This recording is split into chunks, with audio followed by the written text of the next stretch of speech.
with Sinan Schwarting and Kaan Bayazit. Ahmet Dursun Sergen aldı. Sergen Bülent yan yana. Sergen Bülent. Sergen. Yanında Tümer var. Tümer'e doğru aksi kaybetti. Tümer topu aldı. Sergen aldı. Gol! Gol! Gol! Sergen attı. Sergen attı. Şampiyonluk geldi. Sergen attı. Şampiyonluk geldi. İbrahim'in pası. Roma. Şimdi Ahmet. İkinci gole gidiyor Beşiktaş. Ahmet.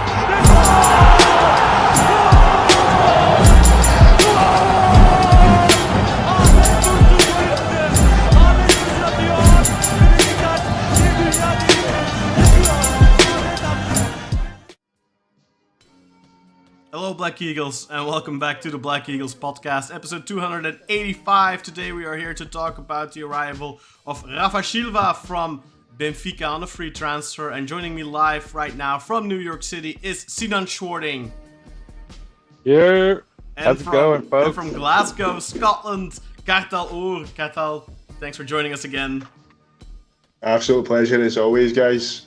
Very exciting week. And the last week, I've got a lot to talk about today. I'm just excited to start talking about it with you two and also for the interaction with our viewers. For sure. Yeah. So if you're here, if you're watching us live, feel free to join us in the chat. If you're a first-time viewer, don't forget to hit that subscribe button, hit the notification bell, and give us a thumbs up. And drop us a comment afterwards as well. It's always nice to see some comments after the video has after the live show has finished. To drop a comment is always nice as well. But join us in the live chat, ask your questions. If you have anything that you would like us to talk about, feel free to shoot us a message in the live chat. In the meantime, let's talk about this past crazy week, guys. Obviously the Euros are going on right now. Turkey qualified from their group after beating the Czech Republic in the last game thanks to a goal from Cenk. But it's been mostly European Championship football, and very much radio silence when it comes to Beşiktaş. And then suddenly, out of nowhere, we got the news: Hüseyin Yücel is in Sporting to finalize a transfer. Sorry, not in Sporting, in Lisbon. In Lisbon to finalize a transfer. And before we knew it, he was on the plane. And he had arrived in Istanbul already. Rafa Silva, the 31-year-old Portuguese former international, star player for Benfica over the last 8 years, of course. A massive transfer. Sinan, let's get your first reaction on this big move. Well, first of all, it was a double drop, right? We not only got the first transfer, or I suppose second transfer of the window, but we also got to see our first jersey, our first kit of the season, which is a nice one. We got the Çubuklu, right? Our little our striped kit over there, which Right. I'm eager to get mine, to be honest. But I don't know about you fellas. I'm sure you'll be getting your own as well. But yeah, I mean it's thrilling. Like what did we lack the most last season? You know, and I think you could argue it's either goals or the sort of creativity that creates goals. And sort of a chicken and egg situation. I don't know. We need both at the end of the day. But so we ticked a huge box, right? By bringing this guy in, and I think we have lots of fun stats and stuff to back that up. But I mean those are my initial thoughts. We'll get into those in a little bit. Kartal, your first reaction to the transfer? My first reaction, it was my wedding anniversary on Tuesday, the 25th of June, and that was the day we got the news. I was actually on my way down to Newcastle from obviously I live in Glasgow. Well, thank you very much, bro. Me and my wife were on the way down to Newcastle for an overnight stay just to celebrate an anniversary. I was on the bus, and then all of a sudden there's news breaking that Hüseyin Yücel is in Lisbon to finish the signing of a unknown player. About half an hour to an hour after that, it was then revealed that unknown player was Rafa from Benfica, who was a player that was on the wish list for a lot of Beşiktaş fans. Thought maybe he was a bit unrealistic, but he was a free agent. 31 years old, obviously, maybe a bit older than some would like, but still at an age where he's still, you could argue, still at his prime and still has a good few years left in him. The guy's what I like to call a double machine. Obviously, in basketball, you get the double and you get double digits in two stats. In football, I refer to that as when a player's getting double digits in goals and assists a season. Rafa Silva's got so many seasons like that, as we'll talk about later on. And I think that's exactly what this team was missing. A guy like that, a guy that can create and score goals. So I think Rafa Silva ticks a lot of needs that we needed. And all I want to say is thank you to Hüseyin Yücel for a great anniversary gift. And a great gift, not just to me, but the whole Beşiktaş community. Thank you very much. A great anniversary gift for you, Kartal, and a great birthday present for you, Sinan, because you had a birthday yesterday. Congratulations, happy birthday to you, bro. Thank you. Yeah. I'm enjoying a beverage to celebrate. It was certainly. I was hoping for maybe like a big splash on my birthday. There's lots of things building up. Yeah. Well, I'm sure we'll get one. We'll get into that in a second as well. Yeah. And also Milo Trasička having his birthday today, so happy birthday to Milo Trasička. Doubt he watches this, but just in case. Happy birthday, Milo, man. Yeah, he's born at a great time of the year, I could say. Yeah. So, welcome to Rafa. We'll talk a lot more about Rafa, but let's have a look first at a couple of things. Let's have a look at the announcement that Beşiktaş sent into the ether. So before they actually brought him to Istanbul, of course, they tweeted out a little eagle symbol, and then a plane, and then another eagle. So an eagle taking the plane to another eagle. So obviously Benfica to Beşiktaş. That was the confirmation essentially. And then quickly after that, we got the pictures from the airplane. And then, obviously, once he had arrived, once we had seen the footage of him arriving in Istanbul, Beşiktaş confirmed the signing officially. I think it was yesterday with a video, and let's have a look. Let's have a look at that video, and hopefully. Come on, Kaan, don't do that. We don't want another copyright strike, man. I don't think Kaan. I don't think this should get copyright stricken. Obviously, we can see Rafa here on the boat, getting a phone call. Going to the most beautiful stadium in the world. Man, it makes me want to go to Istanbul. We're like debating going to Istanbul this summer. Oof. But guys, beautiful. Who is Rafa talking to?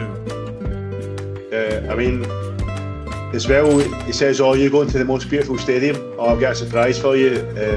I'm going there as well." So that suggests that there's someone else on the way. Yeah. Question is, who is it? And look, the song. Did you pay attention to the song, guys?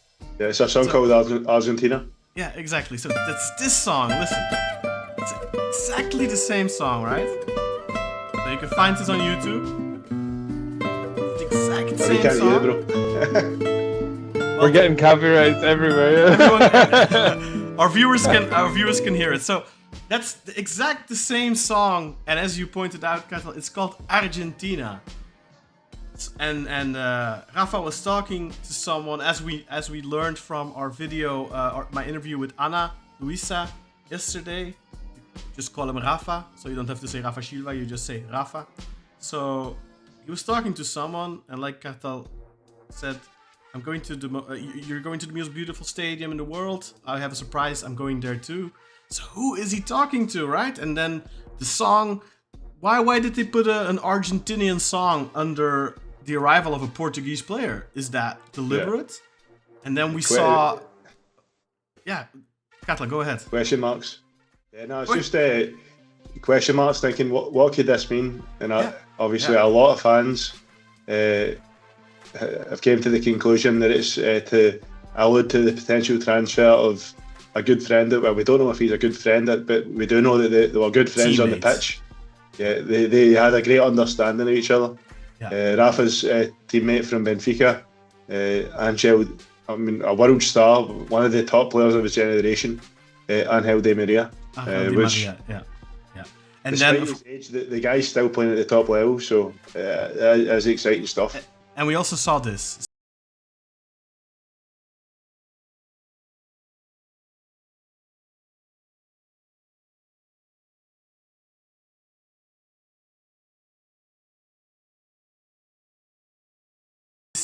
called. I forget what it's called. Stereo Love. Stereo Love, exactly. But That's a classic, man. Some of the lyrics in it have to do with hearts. Hearts. Yeah. And we all know who likes to celebrate like this. And then, of course, where is this one? Oh, did you see that, guys? See when I done the Di Maria celebration? Look what happens. Sorry? Oh wait, it didn't happen again. Ah, there you go. See the first time when I done the Di Maria celebration, like love hearts just popped up on my screen. Oh, is that because of your MacBook, the fancy schmancy MacBook? And then I think I forgot to add this, but let me just quickly add it. Apparently I didn't do my homework. So there's another thing that happened. But See, I have to be honest, guys. A lot of this is like coming in live for me as news. Like I didn't know there was all this. Like I remember I saw the video, right? Because there's like a video playing in the background. You guys see this? So this is a Beşiktaş board member. Yeah, the head of communication. And she says, who could Rafa be talking to? Who is he talking to, do you think? Yeah, that's it, the second one. Who do you think he's talking to? So that's a board member from Beşiktaş teasing that he's talking to somebody significant, right? Yeah, exactly. That's important. That's important. That's not just a coincidence, right? Are we crazy? Or are we playing NCI Turkey, NCI Istanbul here? But yeah, I mean, this is like we've seen some pretty ridiculous like conspiratorial stuff in the past where people have been like reading the tea leaves. Yeah. But this one is pretty blatant. I think like they're doing a lot of extra stuff like for there to be nothing there. You know? This is definitely there's smoke on the horizon. You have to assume there's fire underneath. And mainly as well because they're leaning into it themselves. Yeah. I mean, it's too. If you guys remember the Shika's announcement video last year, he sat at a table outside the stadium and there was another place set at the table. Apparently that was meant to be for Ramos, but as with our NLCB board, like very, very amateur that was, because you should never do anything like that unless it's guaranteed that the guy's coming. If you only think he may be coming, doing stuff like that, like teasing a transfer that's not actually going to happen, like this, it's very amateur. So we better hope that this board's learned a lesson from that board, and the fact that Michel Zabek, the head of our communications, our board member, is teasing that he's speaking to someone significant on the phone. Hopefully that means there actually is another major signing coming. Whether that's Hummels or Di Maria or someone else, as long as it's someone that's like worth hyping up like that, it'll be fine.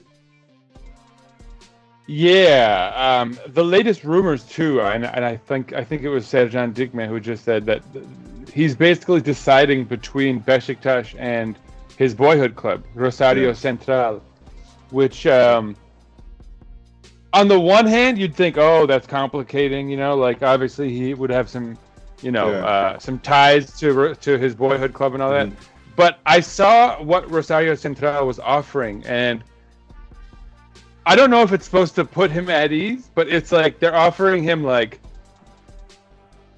armored tank. There's all this like crazy stuff that's related to his like safety, and I would imagine like that. Although I'm sure it would put him at ease that he has that stuff there, does he really want to have to live with all of that? Like he'd have like an armed guard and like a special vehicle that like is bulletproof, and there's like a safe room in his home, and like there's all these weird stipulations that they had to offer to bring him to try to get him to come back. So, I don't know. That sounds like something maybe you don't want to have to deal with. Di Maria has been threatened in Argentina with kidnapping of his family and stuff like that. Obviously, that's a big issue in Argentina and in Brazil. But it's Sercan Dikme, guys, and can we still take him seriously at this point? Because he's had so many. I don't think so. I don't think so either. He's legitimately just.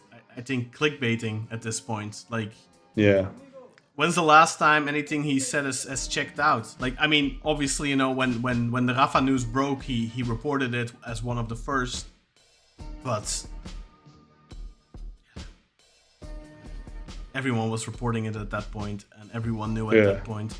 And whenever he comes with like a scoop, it feels like it's and then like it gets debunked almost immediately. And I don't know, man, how serious we can take that. Obviously, the Rosario Central links have been there.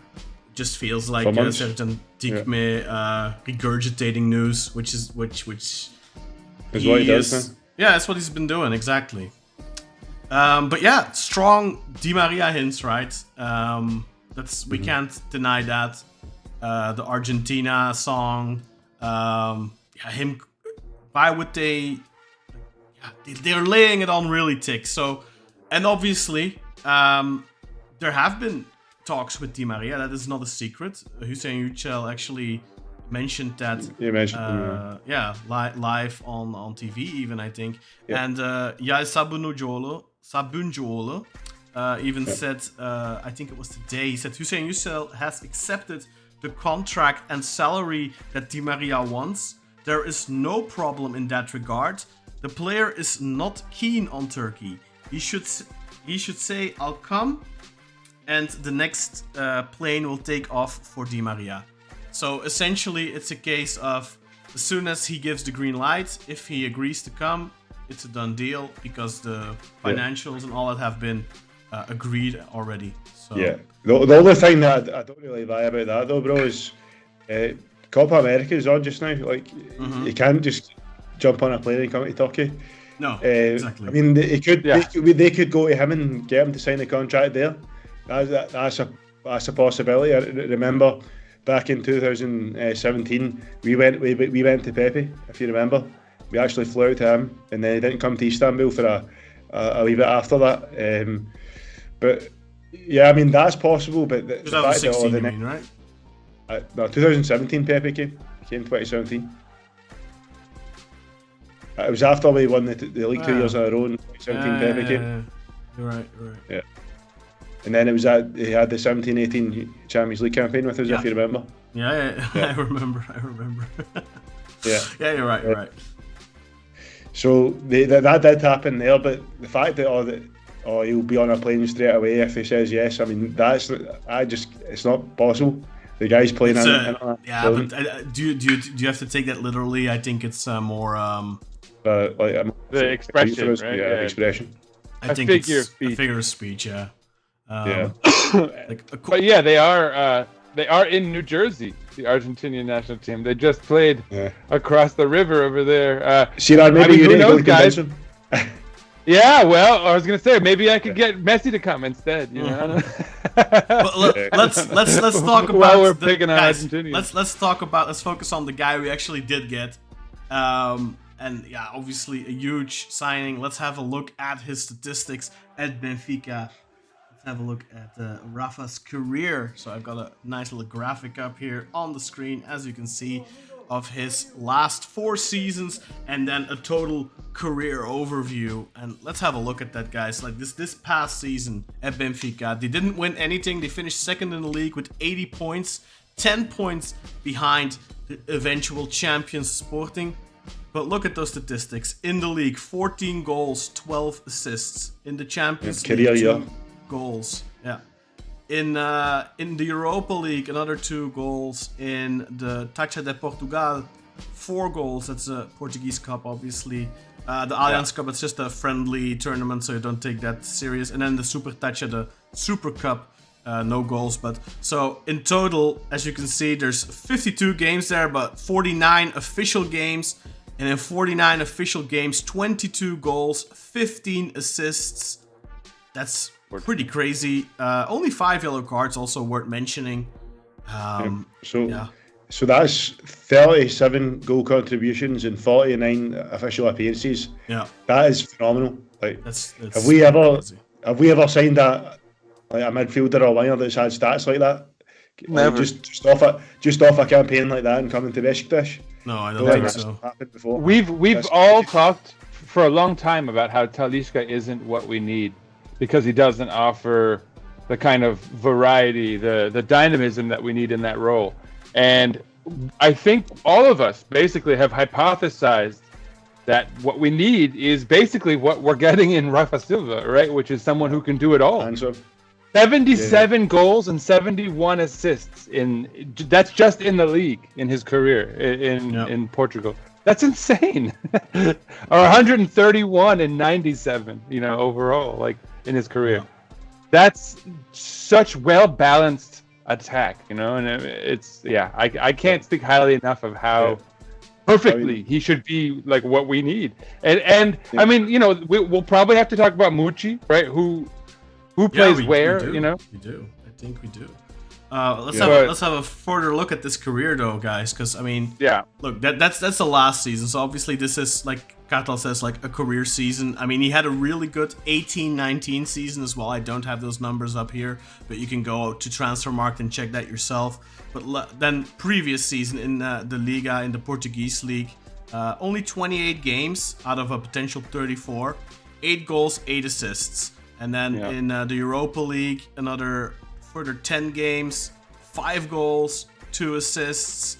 Then in that's the Champions League, bro. That's Champions League. And that is the Champions League. Yeah, so it's actually 6 and 3 because I think you can count the qualifier in there too. Yeah, for sure.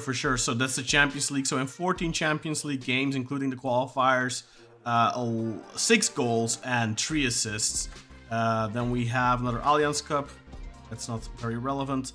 And then the Taça, only 2 games played in that. But yeah, 14 goals, 14 assists last season in 44 official games, not counting that Allianz Cup. And then in the 21-22 season, we have again in the league 8 goals, 16 assists. That's crazy in another 28 games. Then in the Champions League, only 1 goal, 1 assist. I think you can add the qualifier. Yeah, and the qualifiers, 2 goals in there. So in total, in 13 Champions League games, 3 goals, 1 assist. Then the Allianz Cup again, the Taça de Portugal, 1 goal there. So let's count that. Let's not count that assist in the Allianz Cup. 17 assists, 12 goals in 43 games then for that season. And then finally the 2020-2021 season, when we last won the league, he played in a total of 29 league games, 5 goals, 6 assists. In the Europa League, 8 games, 2 goals, 3 assists. In the Taça de Portugal, 5 games, 1 goal, 1 assist. And then in the Champions League qualifiers, he also scored a goal. So a total of 9 goals and 10 assists in 46 games. No, there's Allianz Cup again, so 44 games. That's not bad. And then, of course, the career stats, as you pointed out already, Sinan, a bunch of goals, 77 goals, 71 assists in the Portuguese league. The Taça de Portugal, 17 goals, 5 assists in 47 games there. Let's have a look at the Champions League.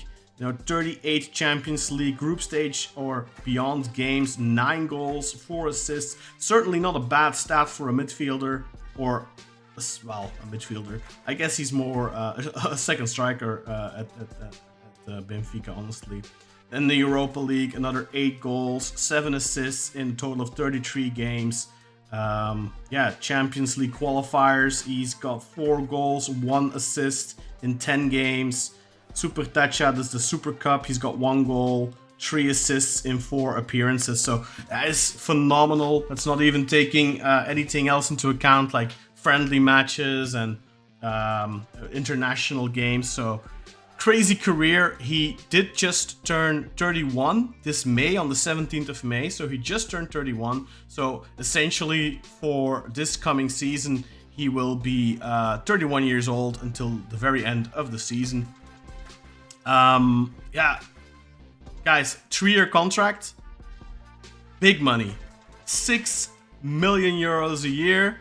And as reported by Ojogo Ana Luisa, who I had on the other day to talk to, reported that there's also a big hefty signing bonus involved. So that wasn't reported. I think we can all assume that either, that probably Hüseyin Yücel is paying that straight out of pocket.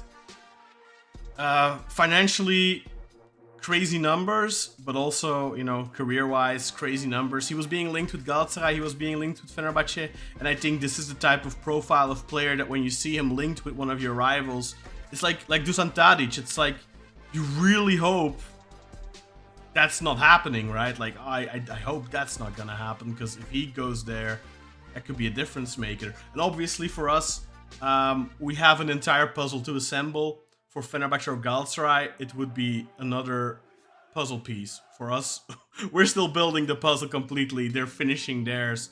So it's a little bit different, but still, incredible career. Let's have your guys' thoughts on it. Kartal, let me start with you. What do you think about the player? What do you think about what you've researched, what you've heard? Maybe you also interview with Anna. You watched some footage, did research yourself, checked Reddit. I know you like to do that. What are your impressions from Rafa? I mean, it seems like we've signed a player that's very quick, great dribbler. But what I've read more than anything is it's his off the ball movement that's special. He knows how to find those pockets to get himself into goal scoring opportunities and around the box to score goals. And we're really missing that, because we don't really have players that have. We don't really have many players that have that kind of instinct in front of goal. Jenks got a bit past it. I mean, we saw he can still score against the Czech Jenkins Republic, shoots, but he can't run anymore. Yeah, exactly. He's physically past it. Obviously, Semi's good in front of goal as well, but he's still. And he's got a bit of developing to do before he's a complete finished product, despite him being a great talent. But yeah, that's a great thing. Also, great chance creator. I had a look at Fortmob in last season in the Portuguese league. He created, I believe it was around 2.25 chances per 90 minutes. So what have we been talking about the last 2 seasons? We lack chance creation. Exactly. And to have someone that creates an extra 2.25 chances a game and has about 12 assists in the last league campaign, that's a huge need in our team that's been filled with that one sign. And also worth pointing out, he's not a stat padder. He doesn't take penalties. Just for those of you wondering, like those 70 odd goals.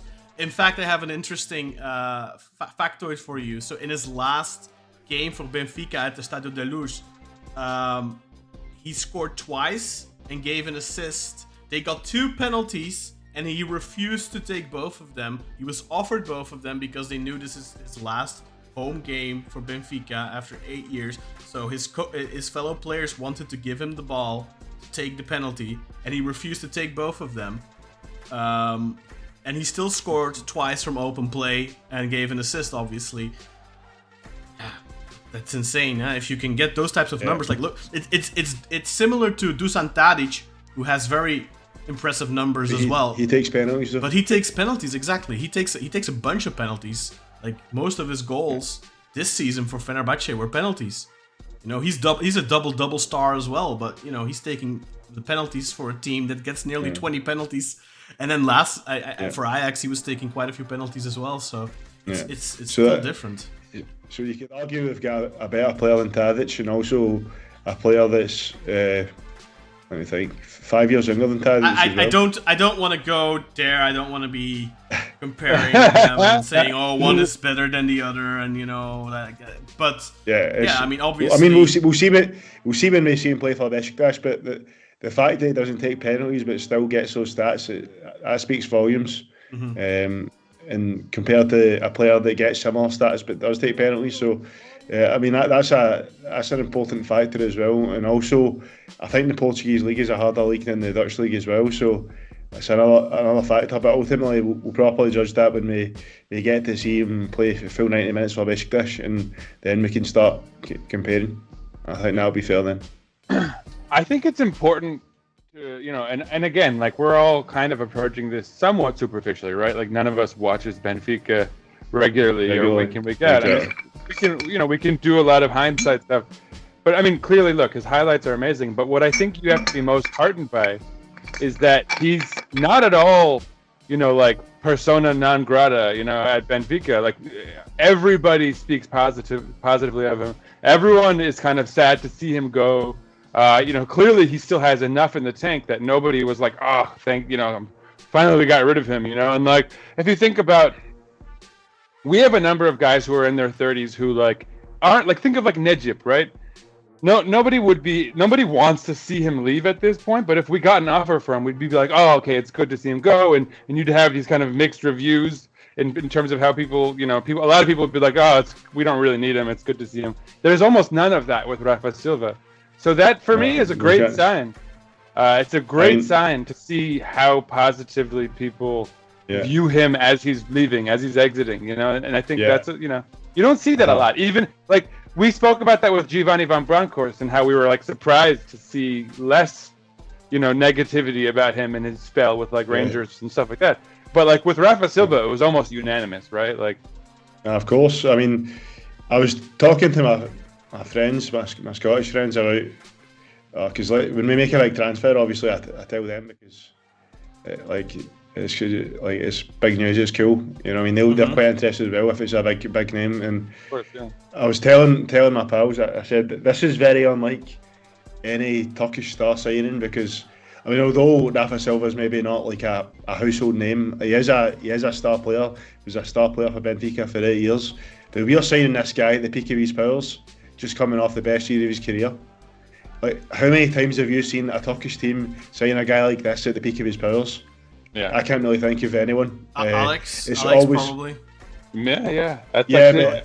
Ironically, he came from Brazil as well, though, and then there was question marks as to whether or not he'd be able to adapt to European football.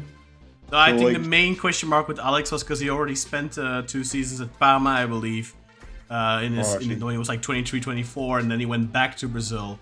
But he was in his prime. He was like 26 years old. He was amazing in Brazil. And obviously, I think now if you like the Brazilian league is very highly rated, and getting a star player from the Brazilian league back then it was still possible. I think now you can't do that anymore. Like that's just not affordable anymore. The numbers that are being paid there, plus the talented players are getting plucked away there earlier and earlier, of course, as well. But I mean, even that to put Rafa Silva. I'll mention him in the same breath as Alex. That's 20 years ago, Kartal. That's 20 years ago when they got Alex. Yeah, and also, I mean, as much as we are Beşiktaş fans, I think we'd all unanimously agree that Alex de Souza is one of the best Super League players ever. So the fact that we can mention two foreign players, star-level foreign players that have came to Turkey at the peak of their Daniel powers. Guiza. I think he came off of a career season as well at Mallorca. I think he had was he not a bit of a one-season wonder though? Like, he was like a late bloomer, is what he was. I think he had just become the top scorer of La Liga. That is true. No, that is true. He was. That is true. But he was a bit of a one-season wonder. So the fact that we are mentioning like Rafa Silva and Alex de Souza, because we all know that the usual Turkish star signing is like guys that were once great or still are great, but maybe had like 1 or 2 bad years because it takes like bad years. Mario Gomez. What about Haji? Is Haji an apt but Haji was old when he came. I think he was.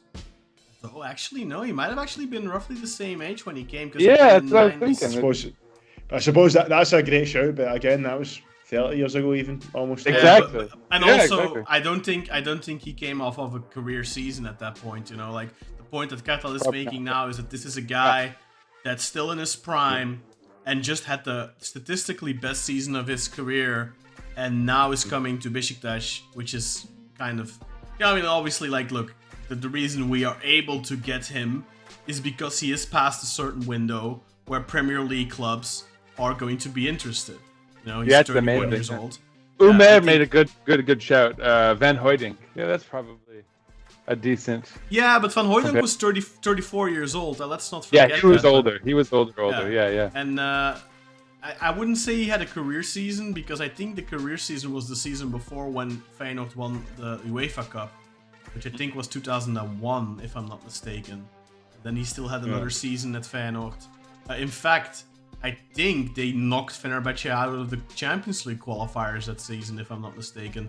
But yeah. So I mean, obviously Van Hooijdonk was coming off of a hot period, but there was a guy in a different period in his career. I think I mean, there's still a big difference between 31 years old, 32 years old even, and 34, 35. There's a big difference there. If we get Mats Hummels, he is not in the prime of his career, let's be honest. Yes, he just played the Champions League final, but he's at the tail end of his career. Rafa, God forbid he gets an injury. If he stays spared of injury, it's perfectly possible he still has 3 top years in him at least. And one of the main things that I asked as well for Anna is because he is known for being a quick player, his pace. Yeah. So, but even she said, I think he still has some years in him for sure. And actually, I was listening to the Benfica podcast, which is literally what it's called, the Benfica podcast. It's a bunch of guys from the States, actually. So you can go and check that out. They had an episode, the one before last, which was at least 30 minutes or so talking about Rafa. And one of the questions asked was, if you could keep one of these two, Angel Di Maria or Rafa, all 3 of them said Di Maria. One guy said, it depends. For 1 year, Di Maria. For 3 years, always Rafa.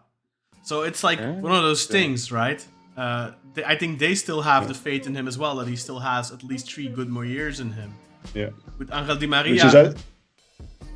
That's quite interesting as well, because Rafa had the more impressive season statistically. In terms of goals and assists, Rafa had a better season, but there's things I want to talk about later on, which makes me think maybe that's why they want to keep Di Maria. But once we talk about him more in detail, there's an interesting start I'm going to bring up. And I mean, apparently... maybe a partnership could be like... So, Rafa has the more impressive stats, but Di Maria, I asked Anna as well, and she said, well, he's definitely still got it. There were moments this season where he literally bailed Benfica out, won games on his own. Obviously, Rafa is also that type of player who doesn't, like I just said, like this last game at Toulouse, he scored twice and gave an assist. But one of the things I think, I found with Benfica fans is that Rafa is a very frustrating player sometimes. Because yes, he has insane statistics, but he's not clinical, believe it or not. He scores a lot of goals, but he's not a clinical player. That means he misses a lot of chances. And I think you can compare it maybe even to Burak Yilmaz in his prime. Burak Yilmaz in his later years was a lot more clinical. But in his prime, when he was at Trabzon and at Galatasaray, he missed a lot of chances, exactly. And Galatasaray fans, if you remember, even booed him because he missed chances, even in seasons where he scored 18 goals or 20 goals or something like that. He almost had that kind of... I mean, I think it was unfair, to be honest, but he was often a sarcasm. What people I think forget is, yes, these types of players, they miss chances, and it can be extremely frustrating. But without those players, without their talents, without their ability to dip into pockets of space, without their pace, without their instincts, you don't get those chances. And then you get a season like we just had, where you barely create anything, and where your opportunities starved. And I understand completely that 8 years watching a player with such amazing potential. Because one of the things as well is, like, I think despite the fact that he has insane statistics, obviously scouts see that as well. And if he was a little bit more consistent in his finishing, he's a different echelon of player completely, I think. Then you're talking world class. And then you're talking, I mean, who does he remind you of? Very fast, great dribbler, drips into pockets of space, very intelligent. Is there a certain small Argentinian man that reminds you of? I was gonna say, are you talking about Messi? I mean, no, you're right. I think you're probably right that it's one thing for a player of his caliber not to reach the expectations that they had of him, where they thought he's going to be a world-class guy, he's going to make us like 50 million euro and go, to Man City or like Bruno Fernandes or who's the other dude on Man City? Not Bruno Fernandes is on Man U. Bernardo Silva. Bernardo Silva. I always confuse those two. It's the B's, Bruno and Bernardo. But yeah, so I think they had expectations of him being one of those guys who was going to go to the Premier League and make them a ton of money. And so yeah, like for him not to have reached that caliber is disappointing for them, perhaps. But he's still like way above our caliber, especially considering like what Kaan was just saying. We're coming from such a dry spell that to have such a creative force, we don't need a 50 million transfer from Benfica. Yeah. We just need someone who can create a ton of chances for us. A few comments, guys. I should turn it over to the comments section. Since we sort of began talking about Di Maria, Arda Unal said there is this football website where he was able to watch a bunch of Benfica games. He said he watched 4 games. He said, I didn't fancy Di Maria much. So static. My first time shooting inside forward, a side poacher even at this stage. He said Rafa looked on fire. He's terrific with the ball, confusing player for defenders in tight spaces, also takes a lot of free kicks. I would argue with his description of Angel Di Maria. I've been watching the Copa America a lot recently, obviously. It's just football all day, folks. These days we have the Euro. We don't get that, man. I feel bad for you guys. There's no broadcaster here. I asked my friend yesterday who has the broadcasting rights for the Copa, and nobody does. There's nobody who holds those broadcasting rights. So it's a shame. It's a shame. They legitimately push you to find illegal means, but yeah, I'm not gonna go through the trouble because I can't be bothered to stay up till 2 in the morning and then watch a game and then go to sleep at 4 or 5 or something. And download like 4 viruses because you're like sleepy and you click those weird links they pop up. Yeah, who needs that? I would argue. Sorry to interrupt, Sinan, but just a second. I'll let you in a second, but something that Anna also said is that he still got it, but don't expect him to defend, don't expect him to run much.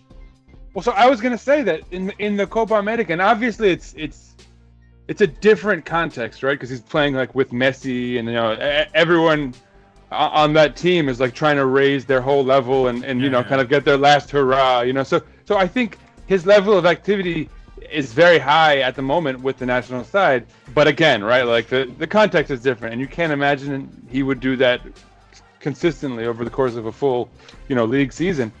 Nonetheless, though, he still has that capacity, and so in big matches, right, like if we can get into the Europa League knockout stage, I wouldn't be surprised if we saw him raise his performance levels and still put in a lot of effort. So I think that like a lot of guys, as they get older, it's kind of wisdom, right? It's like you have to become a little bit more static to conserve your energy, so that when you do, when you get the ball in a counterattack, or whatever it is that you need that energy for, you can, punch it up a gear and go into 100%. Attack. If you're at that point in your career, Di Maria obviously in a different stage in his career, like you really have to dose your energy. Like you don't have the legs anymore to do what he used to do when he was 28, 29, 30 years old. Like he's obviously significantly older. Like I'm not the biggest fan of the idea of getting Di Maria, to be quite honest. Yeah. But I mean, listening to Benfica fans, listening to what Anna had to say, like I still think that we could use that for at least a season. Yeah. Oh yeah. Yeah. I wouldn't say no to it. It's not my preference, but yeah. Especially since... Sorry, go ahead. Go ahead, sure? Okay, yeah, I got the camera now, so I'm taking it. Well, I was going to say, especially since we're in this position now, like we have Rafa Silva and Mucci, and one of them is going to be playing sort of out of position, and I think we know both are very capable of probably playing on the wing. I mean, again, we can't speak on Rafa Silva, from experience, but certainly that's the case with Mucci. And I think when you have such talent in the middle of the field, some of the deficiencies we saw of Mucci's going wide would be minimized, because suddenly you have someone distributing the ball to him in much better positions, and he'd probably get a ton of chances where we've seen him be very effective in that role with us already. So I think Mucci could function well on the wing, but then on the other wing you want to have a transcendent talent, right? And so I think that's where an Angel Di Maria at this stage, for one, ideally you'd have him for 1 or 2 seasons, and then a young guy who you're bringing up, behind him, who's gonna benefit from playing under his wing, learn from his expertise and his wisdom and all that. So I feel like there's a way where you could get Di Maria and what was that young Turkish guy from the Netherlands, Bashar Unal or something like that? Yeah, and we're also linked to Olsiden as well, but I think he's more of a left winger. Yeah, sure. But something like that. Right winger, I think. Oh, is he? Played on, I he played on the right. I think he played on the right against us at least. If it's right wing, that's perfect, man, because Di Maria's a right wing as well. But as for my thoughts on Di Maria, I'm not 100% sold because of his age. He's 36 years old. Yeah. With Rafa, as much as he's in his prime, he's still 31. He's still on that wrong side of 30. We've signed Paulista, who's turning 34. We're strongly, very heavily linked to Hummels. I mean, we'll probably get to that later. Some people are reporting that it's done. He's 35. They've been reporting that it's done for 2 weeks, though, so... Yeah, let's not hold our breath. Yeah, I mean, Andrew Symes has just said that it's done as well. But Kaan said it in the group earlier. Svensson is 31, 32. So I think we've got too many 30 plus players in the starting 11 just now. We have too many. I think that should be 3 or 4. Let's count it up. So we have Mert Gunak, right? He's one of them. He's up there. Yeah, he's 25. That's okay. Paulista, let's add Hummels for the sake of, just in case. That's 3. Svensson 4. Svensson 4. We'll talk about the left back situation, but that's gotten younger in prospect. Right? We were looking at a Colombian who was also 30 something, but and now that's out. Rafa 5. Rafa 5. And 6 would be Di Maria 6. Yeah. So because of that, I feel like that number should be 3 or 4. 5, 4. Yeah. Yeah. If you want to count the goalie, maximum 5. But I think outfield players, it should be 3 or 4. I think. What was that we counted there? Was it 6 or 5? 6.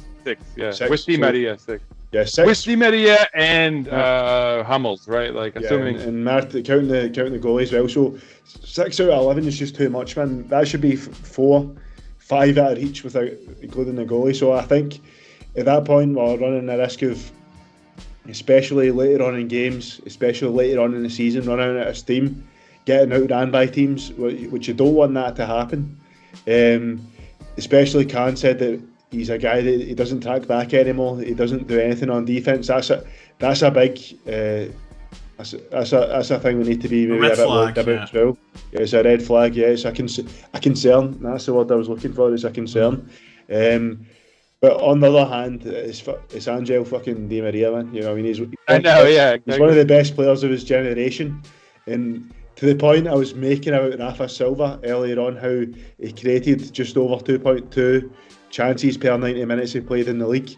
Do you know how many chances per game Angel Di Maria created per 90 minutes?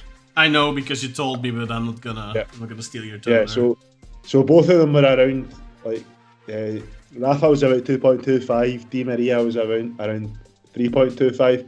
So these guys played on a team together and combined.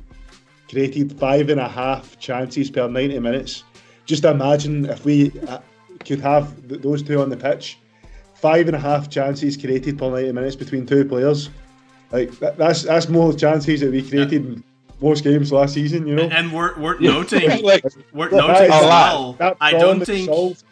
I don't think Benfica had a top striker this season, because they're used to having like a really good striker up top, and I don't think they had a good striker this season at all. Yeah, I mean, imagine we get a Patrick Schicker, even if Haller is fully over his cancer. Hopefully, we do hope he's been able to recover from that fully. If we could get a Schicker, a Haller who's recovered, imagine these two guys creating 5.5 chances a game. Or Mitrovic, just kidding. We've just had confirmation, by the way. I was looking at my phone when you guys were talking. Hüseyin Yücel just said that. Yeah, I got it up here as well on my phone. Yeah. Oh, really? He said he asked that. Oh, break that news then, Kartal, because that's news. Yeah, so I mean, Kaan's got it in front of him, but I'll get it up as well. So Yeah. he said, yep, the chances of Mitrovic coming is 0%. Last year, they paid 50 million for him, and they pay him 20 million euros a year. Basically, it's a fantasy. It's a fantasy transfer. Yeah, and we knew the it. fans have to take anyone that mentions that transfer seriously. So there you go. That's that being put to bed. So does that impact your how much you find those 90 plus goal guys credible then? They're the one who put it out there. Yeah, but my brother actually made a good point to me a couple of weeks ago when we were talking about it, and he reckons they might have just put like just blatant bullshit news out there just to stop the speculation that it was a board member's account, because there were actually people commenting saying, "Oh, this must be someone from the board." So maybe they did just put out one bullshit news just to kind of put that to bed. Tinfoil hat. This is tinfoil hat. Bro. Another quote from Hüseyin Yücel, by the way. Di Maria gelirse bedava ve tek yıllık gelecek. Copa Amerika'yı bekliyor. Turnuva sonrası net cevabını verecek. So what he's saying here is, if Di Maria comes, he will be free and it will be one season only. Well, maybe 1+1, something like that. We're awaiting the end of the Copa America. After the tournament, for him to make his decision. We are he'll make his decision. Expecting his decision. Exactly. From what I understand is Bedava Onijek is, I think Hüseyin Yücel is going to cover his wages, so I think that'll be completely paid out of pocket by him, by free, because there's no way the guy's going to play for free. So what he means by that, don't you think he just means that there's no transfer fee involved? Yeah. Exactly, yeah. No, but that's blatant. Yeah. Everyone knows that. So why would you go out your way to mention that? So for me, he says weird stuff sometimes. Suggests to me he's going to play for free. So that means, or did they say Bedava Yejik? 1903 lira. Huh? Yeah, he says he's going to come for free. So maybe, but that seems fucking obvious. So I don't know. Maybe to me it seems like he's going to. It could be that because he said he's going to come for free. But to me, that suggests that maybe Hüseyin Yücel is going to pay his wages out of pocket, because, I mean, it's one of those kind of, Sherlock moments if you say, oh, he'll come for free, because obviously the guy's a free agent. But, that I mean, as much as I do have my concerns with the amount of 30 plus players we're looking at and we've already bought and already have, I think Di Maria could be a valuable asset, considering Rafa Silva and Di Maria played on the same team last season and created 5.5 chances per 90 minutes between them. For us to have that, I mean, that'd be so important for us. I mean, we barely created probably 2 or 3 chances most games last season, so it'd be a huge plus for us. And then you add in other players in that as well, because other players obviously are going to chip in with chances as well. All of a sudden, you've probably got a team that's creating 7 or 8 chances a game. Yeah. A team that was struggling to create 2 or 3 last season. Yeah. So that'd be game changing for us. And then Sebastian Haller, who's also linked, of course, he's just turned 30 this month, so it will be another one to join the 30 club. I was gonna say, well, so and this is, look, I mean, if you need a defense for having a bunch of older guys around, we've already kind of had this conversation, in the last episode, and I'll stand by it. Like I think if you expect to recover quickly. And by recover, I mean from where we've been lately. But if you expect to make a quick turnaround and be competitive, as fast as possible, and in a sustainable way, right, where you're actually like changing the locker room substantively enough that you can expect changes to be pretty rapid.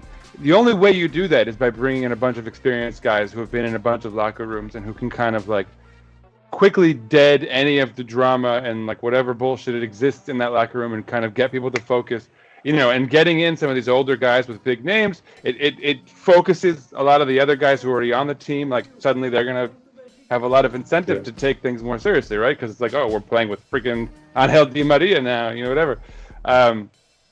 So I think like there's an obvious logic for bringing in older guys.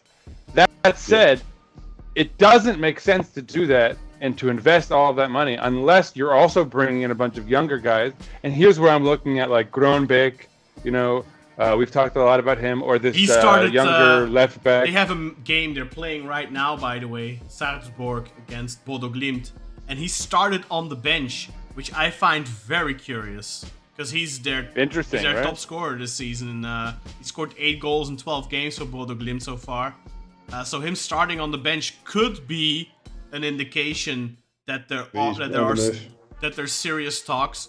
And of course, today I think Kartal Bülent Uslu's what's it called? Black Eagle Media account, the Twitter account, Black Eagle Media, which is apparently affiliated with Bülent Uslu.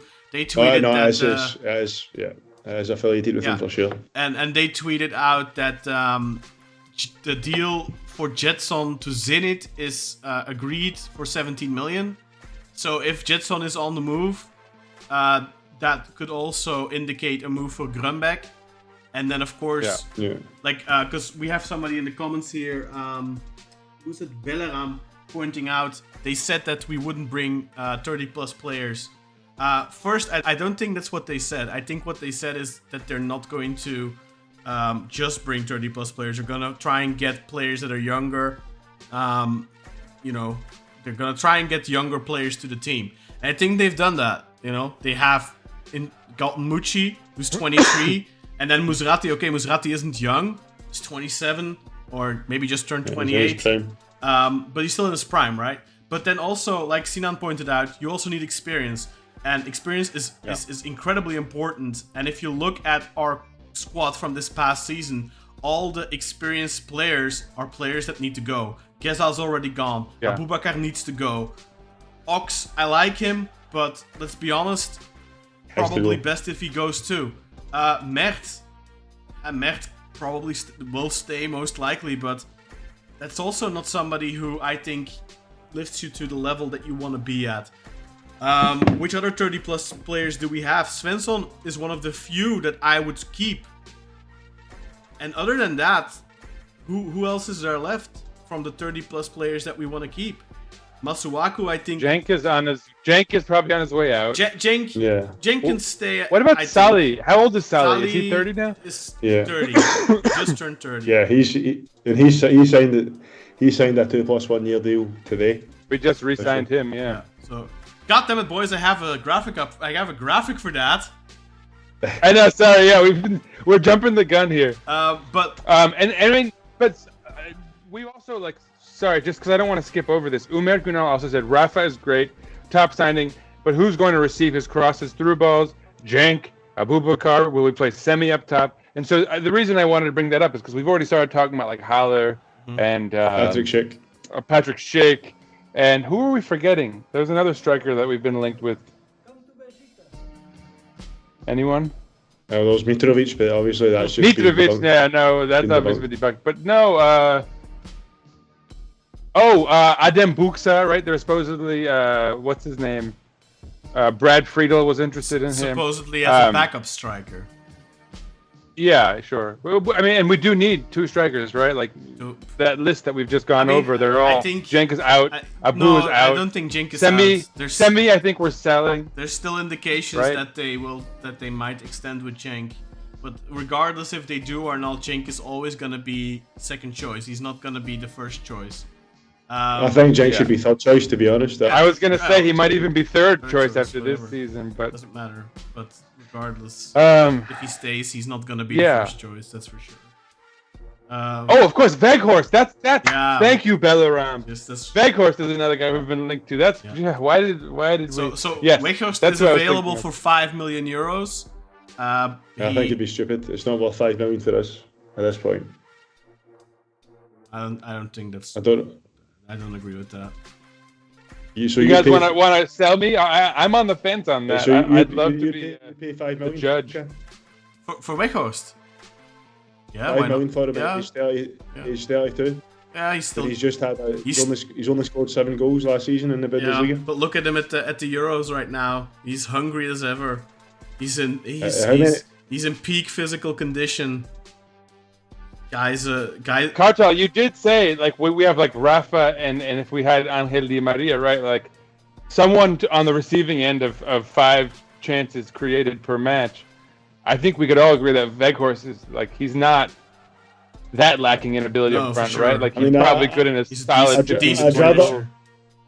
I'd rather someone that's because Weghorst is clearly on the decline. His number of goals in the last few seasons has went down. I mean, he was good. It was good. It was good enough for us, but that was 2 years ago now. Time goes on. He's that was last didn't season. have a very Man. good Come on, that's last season. It's not 2 years ago. He left a year and a half ago. He came 2 years ago. I mean, and he played for Manchester United in the meantime as well. Just look at him when he comes on for the Netherlands, man. The guy is still really good. And Ajax want him for a reason, you know. It's not just because he's got a pretty face. Like he's probably going to be a sub for Ajax, but do you think they'll make him their starting striker? I mean, look, as long as they have Bobby, they're not going to make him their starting striker because Bobby is money and they want to sell Bobby for a lot of money. But I was going to say they might actually be looking to offload him sooner rather than Weghorst isn't going to settle for second place, and he's going to fight, and he's going to compete, and he's going to probably win that spot because that's Weghorst. I don't know, man. And it's worth mentioning that if he's good enough for Ajax to be going after, like we've got to at least wonder if. I think Weghorst is a good option. I wouldn't say. I mean, look, I think the way he left. Obviously, he had the opportunity to go to Manchester United, and I think anyone in his position would have probably done the same. But because of that, he wouldn't be my first choice. But I think if you end up with Weghorst, you can't complain. Like, obviously, you know, Patrick Schick would be a lot better, obviously, because of his age. Yeah.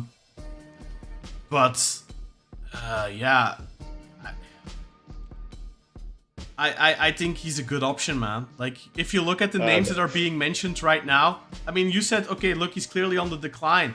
Same can be said about Sebastian Haller, right? Yeah, that's why he's a question mark for me as well. I mean, he was a phenomenal player. I mean, see that season they played us, he scored like a ton of goals in that 21-22 season. He was phenomenal in the Champions League, great in the Dutch League, but the reality is that the guy had one of the worst forms of cancer that a man can get, testicular cancer. Is that the worst form of cancer? I'm not sure about that. I don't think so, man. I think prostate cancer is a lot worse. There's a lot of worse cancers. Like, you know, a ball, they can just cut the ball off, man, and get rid of it. Like, they don't have to go in your body or anything. I think that's one of the better cancers to get.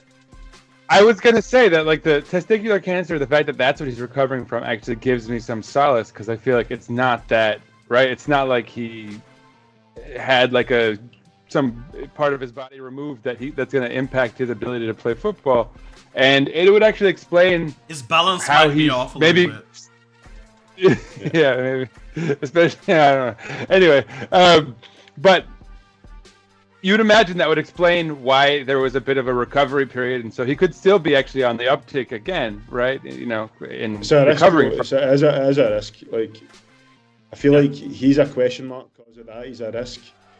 Weghorst, I mean, I've got nothing bad to say about the guy's career. At his peak, he was scoring like 16 goals a year in the Bundesliga, great. But the last few years, his ball in front of goals been dwindling. He didn't leave us in the best of ways, although, as Kaan said, I think any non-Beşiktaş fan would have done it if they had the chance to go to Man U. He's 32 years old as well now. That'd be another player the wrong side of 30, and a couple of years into that, wrong side of 30 as well. So for me, I think we need to get knocked back by quite a few players, but before we got to Weghorst, I think we should aim higher than that. For sure. He shouldn't. I don't think he should be the first option, but he's a good alternative. I agree with that. Haller's a risk as well. In my opinion, Sebastian Haller's a bit a risk as well. I think we should really try hard to get Patrick Schick. Obviously, if that doesn't happen, then we can look at other options. But I think we should. Do you guys think?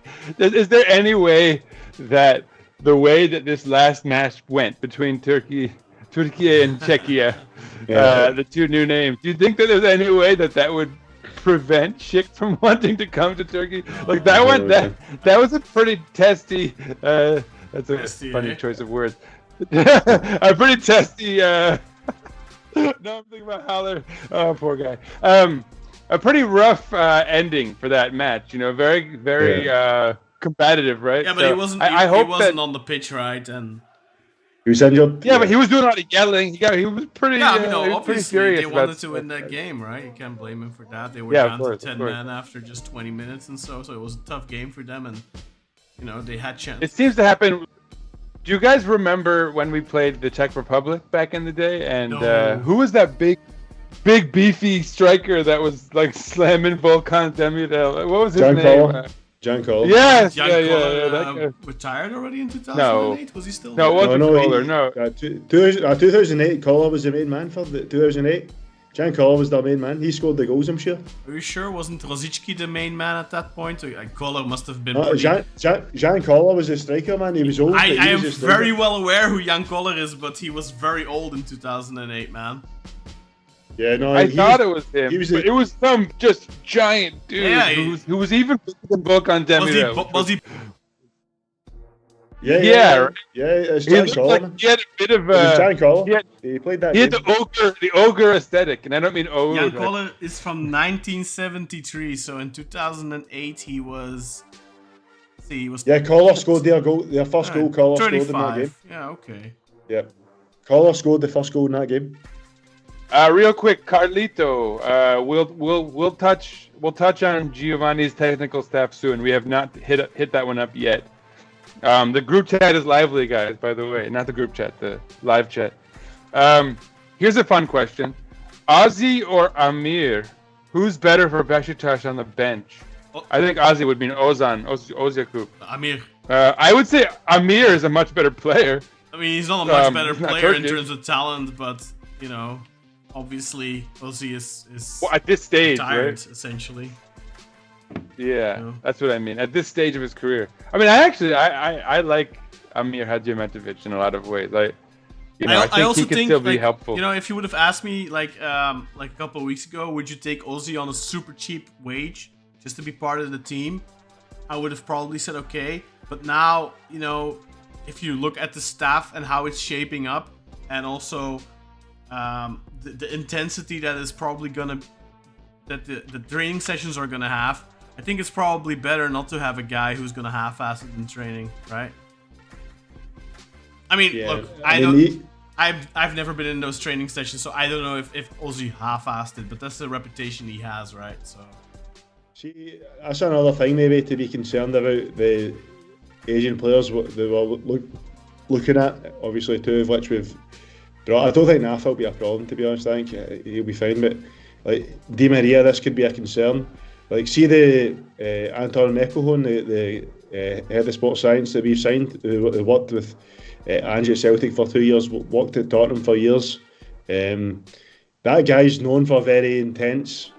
Like Ange brought him because he knew he'd get the guys very fit and making them. He'd help them be able to run a lot and play that intense style of attacking football that he plays. Would there not be a concern maybe that a guy like Di Maria would be a problem for that? But one thing he did say though on a podcast that Kaan sent is the main thing he does look at is getting the players ready. So it does kind of make you think that he'll adapt it from player to player and won't push certain players too hard. But again, he is known for helping and teams playing a very intense style of play. yeah, I watched the interview as well, and he did mention that, you know, obviously they cater the training to certain players. I mean, you have to, right? I think he mentioned Modric, and he mentioned some other players. Like, look, some players, and obviously Di Maria is in that category. Yeah. You can't push them as hard anymore, you know. Like they know what they're doing, they know what their body needs. But obviously the high intensity training is especially for the young guys, and to have the team in a good shape. Just as we're talking about Weghorst earlier on, I've just got my dad sent me messages. Shout out to my dad. He's clearly watching this. He's wrote, so it's basically like a live chat, but not in the live chat. He's messaged me on WhatsApp. Yeah. He said, I think Weghorst would be an ideal candidate as Di Maria, and the new guy he's talking about, Rafa, has goals in them. Weghorst scores and assists. I He does those little setups where he is great. He is great at that. Like, definitely, he's very good at link up. And I wrote he scored 7 goals all season. He's on the decline. My dad wrote he worked from his press and assist and score some goals as well. So my dad, shout out to my dad. He thinks that Weghorst would be an ideal candidate. He disagrees with me on that one. There you go, man. It's I'm still very much on the fence on that. I would be happy to see him come back. Obviously, I want a younger guy if we can, especially. Although let's be serious. Like, what if we don't get Hummels, right? Like, what if we do get the younger central defender? Yeah. And then we can kind of, we're back into the 5 or 6. If you get Grunberg or range. Something in midfield, and you have, you have to balance it out a little bit. If you get a good younger left back, you get or this Belgian left back. I was gonna say, or Yasin Özcan, for example, or Maxime de Kuip, who has been mentioned. I mean, look, I think if you get a striker, having a striker who is, between 28 and 32, that's probably the ideal age for most strikers, because that's their prime. Hey, this is a great comment. I've been lazy with the group chat, but this is a good one by Umer. He says, imagine Rafa and Di Maria crossing to Weghorst, who holds it up for Mucci. Rafa is not a crosser, by the way. Just so you know. He's more about his through balls. So he's more about playing it. His point stands though. He could get the ball in there.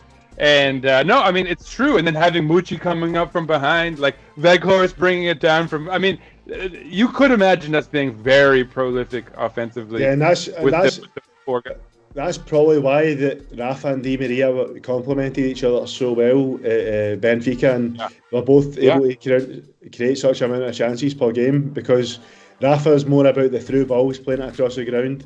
Di Maria very good at that as well, but at the same time he's a great crosser.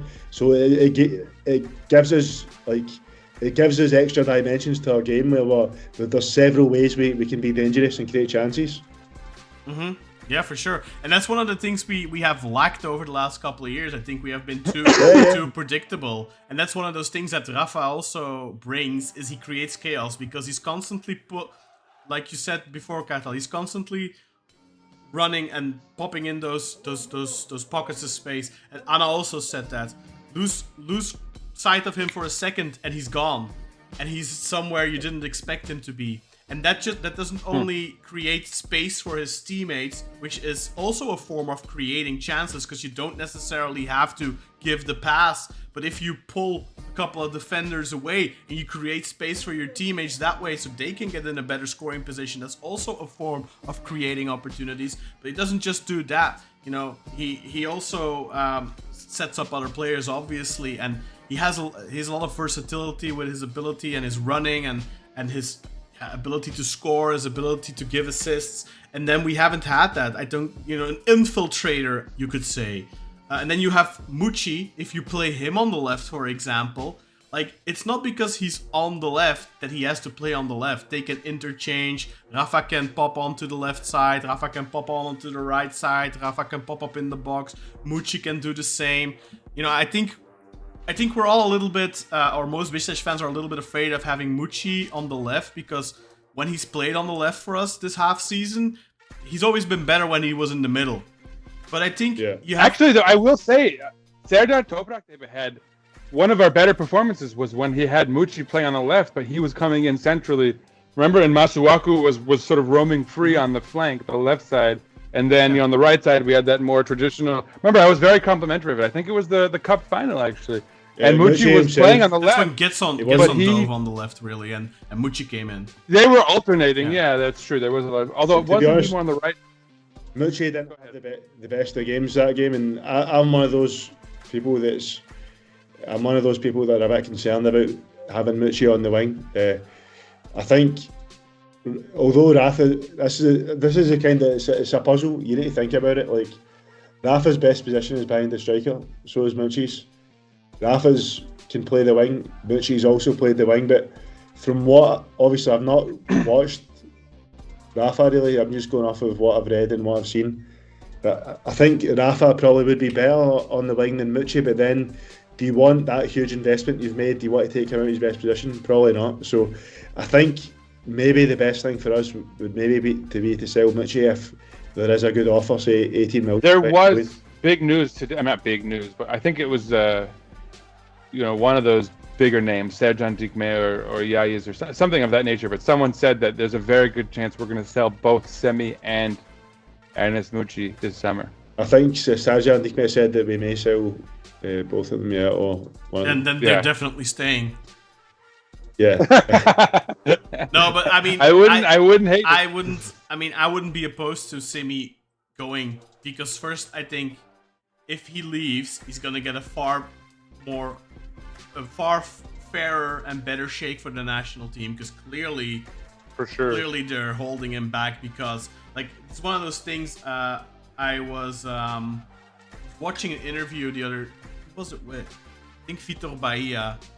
I think it was Vitor Bahia, but I'm not sure. But he was mentioning specifically like making appearances at a World Cup, making appearances at the Euros significantly adds to your value as a player. And I tinfoil hat. Tinfoil hat. I genuinely think they're not giving him any time to fuck us so that we can get the big bag. Like why is Yunus Agbun playing? Come on, that is just so they can that's just to put him in a spotlight so they can sell him. Anyway, tinfoil hat back off. But I think I don't necessarily agree with you, Kartal. I think Mucci, you said you didn't think he played a particularly good game, but it's I think it's more than just touching the ball, shooting, giving assists.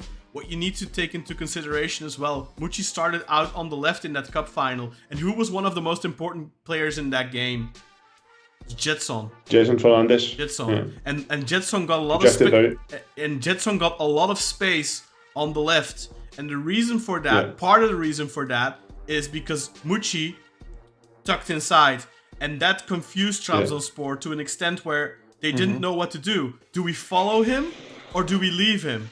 And on multiple occasions, they chose to follow, and it left pockets of space for other players to dive into. Yeah. So yes, Mucci didn't get the spotlight, but that doesn't mean he played a bad game.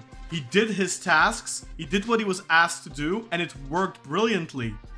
And I think if you surround him with players like Rafa, with potentially a Di Maria, a good striker, put Grunberg behind, a good other central midfielder behind him, whatever. I think if you put Mucci on the left and you develop a game plan that makes him important in that role, where he isn't just, because I think in the cup game he was important, but not in a starring role, if that makes sense. He was playing a very selfless game there, and he was asked to do certain things for the team that allowed other players to shine. I think Giovanni Van Bronckhorst can design his game plan to allow Mucci to shine, to allow Rafa to shine, and to allow a bunch of players to shine. So I don't think we should necessarily say Mucci on the left. That's not gonna work. I think we need to see it first before we can judge it. We didn't see it properly this season, and when we saw it this season, it was in games where there was just not enough quality around him, and I don't think we can properly judge his ability to play as that. Also, if you look at the Netherlands at the Euros right now, so they have Xavi Simons out on the right on paper, but in reality they're essentially playing with two number 10s. They're playing with Xavi and with Reinders both in the number 10 role, and they're playing with two strikers, Gakpo and Memphis. And then they have their fullbacks, Dumfries, and who is the one on the left? Is Ake playing on the left? Or no, it wasn't Ake. I don't remember. Doesn't matter. They have their fullbacks actually playing essentially as wingers. So you can do that as well with Mucci, and I definitely think that's something Giovanni Van Bronckhorst is considering to do. So I wouldn't say Rafa playing behind the striker means we have to sell Mucci. I do think that you have to sell probably you have to sell either Mucci or Simi, because if you're getting a striker and you're getting a right, obviously we're getting a right winger, then you're playing that striker, you're playing Rafa, you're probably playing, let's say it's Di Maria. That leaves one spot. So are you going to put Semi left wing, or are you going to put Mucci left wing? You also still have Rasička. So one of those guys should ideally be sold for a big bag of money. Whether that's Semi or Mucci, I don't know. Or both. Or both. Yeah. Let's throw it to the chat, all right. actually, guys. What do you think about Chat, that? yeah. We have a lot. And yeah. So, all right. Speaking of the chat, so we talked about Giovanni's technical staff a little bit. We'll probably just go We'll more go into a that little in a bit more in moment. depth in a second, yeah. So Umer Gunal said, we won't be able to play an entire season with Paulista and Hummels. They're too old to do every single game together, which is why I think TVB wants a younger partner for Paulista. He asked, do we still need 3 Turkish players minimum next year? Umer, no, we don't. You can play whoever you want now in the starting 11, although you can only have a maximum of, what is it, 12 foreigners? Yes, 12. 12 now, right? So obviously, like, if we're going to have a few foreigners on the bench and whatnot, you still want to have some Turks starting. I mean, yeah. So that rule, it's a little bit more flexible now, Umer. Anyway, before we move on, thoughts, guys, on Umer's comment about the aging back line. Do you feel like Hummels and Paulista can make it a full season? Let's have a quick look at Hummels' season this season. So, in the Bundesliga, he played 25 games for a total of 1,582 minutes. In the Champions League, he played 13 games for a total of 1,170 minutes. And then in the German Cup, he played 2 games for 150 minutes. So in total, he played 2,932 minutes for a total of 40 games. So, I mean, look, he'll undoubtedly miss a couple of games. Like central defenders tend to get a suspension. But I think that he can still handle a full season. 40 games is not a full season. There's 36 league games. There's a bunch of cup games. There is obviously the Europa League or the Conference League, depending on where we go. So realistically, I think we will play roughly around 55 games next season. Maybe more. But I think for the important things like Europe and the league, Hummels should be able to play the majority of games. I think in the cup you can rotate, maybe play somebody else.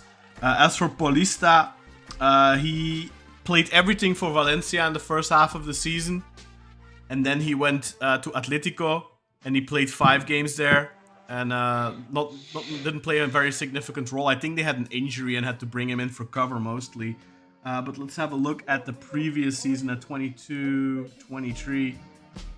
So in 22-23 in Valencia, he played 23 games. Yeah, for a total of 1,700 minutes. So yeah, maybe that's a little bit concerning. But look, I think at the back, you need a tandem, you need a rotation a little bit anyway, you need alternatives. So even if we do get Hummels as well, we're still going to need backups. Like I said before, they have the tendency to get suspended. So yeah, we need more than 2 central defenders, obviously. We still have some options. We have. But what about, I was going to say, what about Tayyip? What about, obviously Necip? I mean, we have backups, right? Yeah, we're linked with Emirhan Topçu as well, who's a very good centre back that plays for Rizespor. Yeah. It could be worth getting a younger guy in who we can develop. He's one of the higher rated centre backs. Yeah, he's like 25 years old, so. Yeah, he's left-footed and very good with the ball at his feet as well. So, really could be an ideal replacement for Hummels. Yeah. So once and there's Yasin Özcan as well, who we've been linked with, and he's capable of playing as a central defender as well. Yeah, so look, I think if you get Hummels, I think you never say no to Hummels, but obviously you need to make sure you have adequate cover for those positions. I think getting somebody like Yasin, I'm a big proponent of that because of his age, because of his ability to play both as a central defender and as a fullback, and we need a left back, I think. So I'm a big fan of that transfer. I hope it happens. I really do. But I think, you know, they're looking at other options as well. And if Hummels doesn't come, obviously they're going to look at a younger player. But I think Hummels... Yeah, and we've talked about Hermoso and... But he's Hermoso Laporte. already left. He went to Napoli, I believe. He signed for Napoli. Oh, it's done. I think so. I don't know if that's official, by the way. I think it's done, but I'm not 100% sure. All right. Well, while you're checking that out, I'll move on to the next round of. No, he's not signed anywhere yet officially. He's still without a club. Quick question from We'll Orhan see. Yid, by the way. Can Beşiktaş win the UEFA Europa League this year? How high is the probability Beşiktaş needs Hold on. international cup to honor its come to Beşiktaş reputation? Hold on, Kaan. Before we get there, because let's go further up. Orhan asked. He had the next question, which was, "What's the best position for Demir Ege? 6, 8, or 10?" Bench. Bench 8, I would say. I think ideally if he bulks up, 6 in a Yeah, he'd be a 6 ideally, in a but similar role to Musrati, more a ball playing 6. But I think he needs to put on some muscle and he needs to be more combative and more tenacious. So and I feel like we have him as a 6 because of his size, but he's actually quite technical on the ball. Yeah, he is. But so is Musrati, right? He lacks it. He lacks That's true. Yeah, but Musrati. Yeah. Anyway, the ability to play number 8. You need to play 6. I agree. Yeah, he definitely no 10 though. We all agree he's definitely not a 10, correct? Yeah, He still needs the abilities of 6 as well. He could play higher up the field for an Anadolu team for sure. Salih did that as well. Salih played as more of a 10 for Alanya. I think Demir Ege, if he takes a step down, he could. But let's see, maybe he benefits from the new coaching staff, which we still have to talk about. You know what? Let's get that out of the way first. Let's tackle the questions in a bit. Let's head over to the last bits of news. Let's see. We have Rafa's career stats here. Bam. Salih has extended. As you can see here, the announcement was made today on the official Twitter page.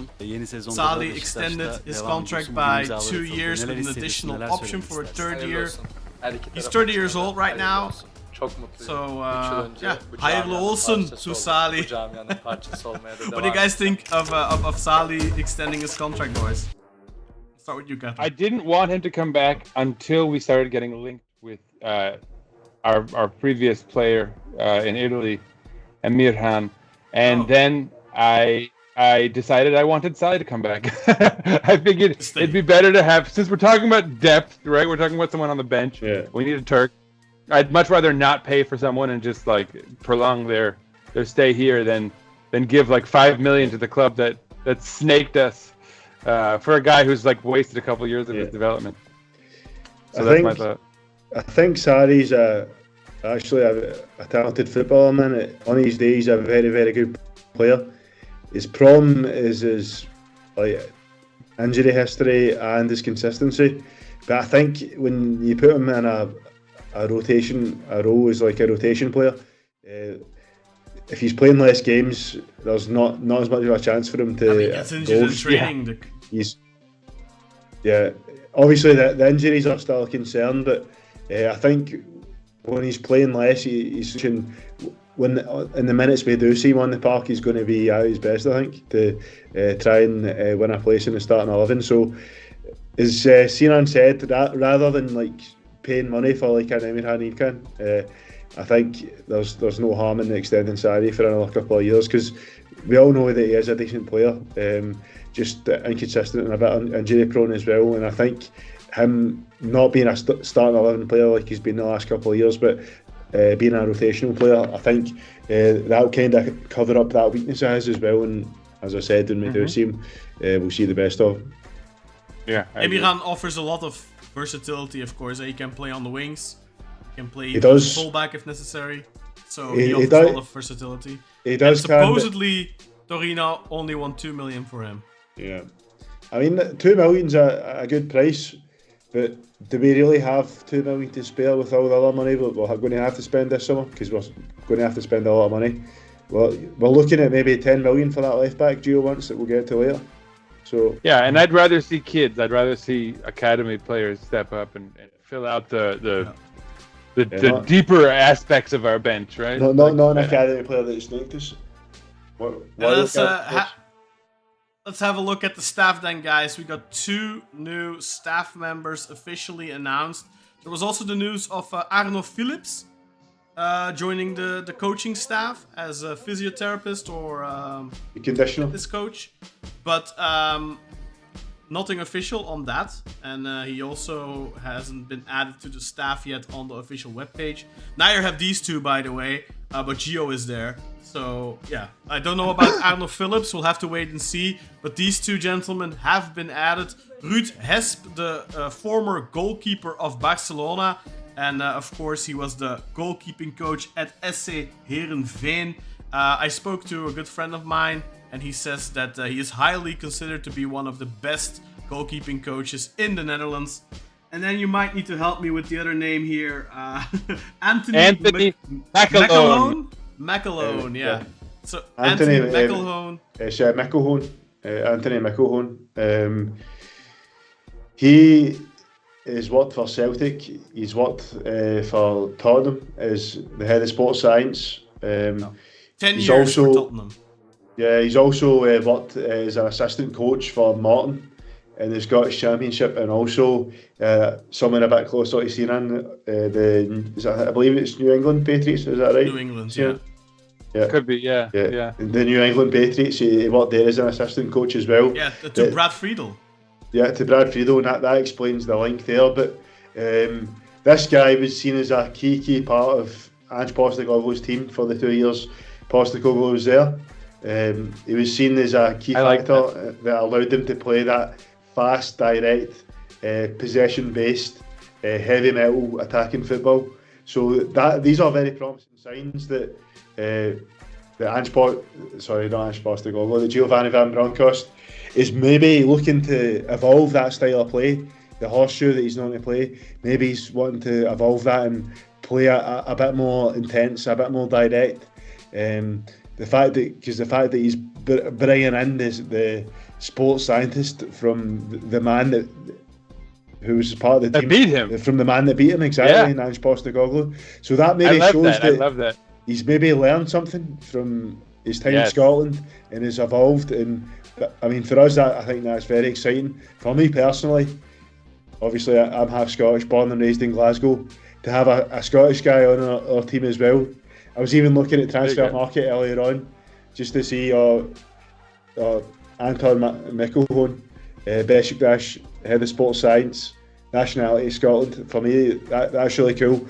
The only time in my lifetime that we've had another Scottish person involved at the club was Alan McGregor. I was very excited about that. I was going to say McGregor, yeah. But it didn't really turn out very well for him. But I hope Anton has a great He got scapegoated so bad, though, man. I think so. He was a victim of that horrible defense in front of him.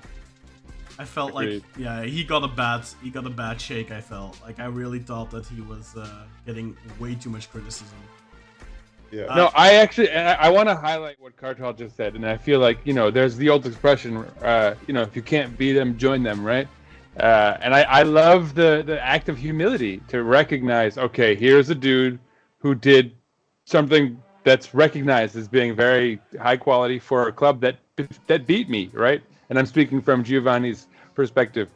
So for Gio to sort of be able to recognize, look, man, these people were doing this thing really well, and it enabled them to be better than what I was trying to get my club to do. Let's sign him up, right? I feel like there's a lot of humility in that, and forward thinking, right? Yeah. Kind of like you got to be able to poach the people around you that you see doing things at a high level. So I like that a lot on a few levels.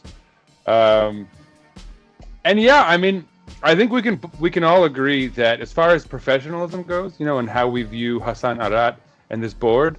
Yeah. They're doing such a good job of filling out all of these different roles, finding guys with names and profiles and reputations, to do things at the highest level possible.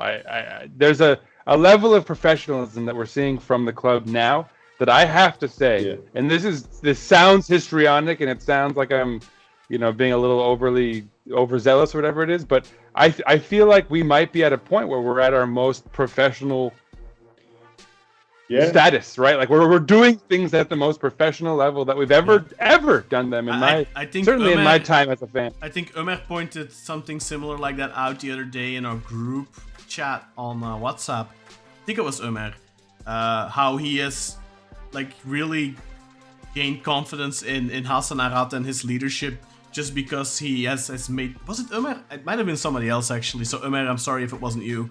And whoever it was, I'm sorry. That he'll be happy to take the credit, bro, if it wasn't. Yeah.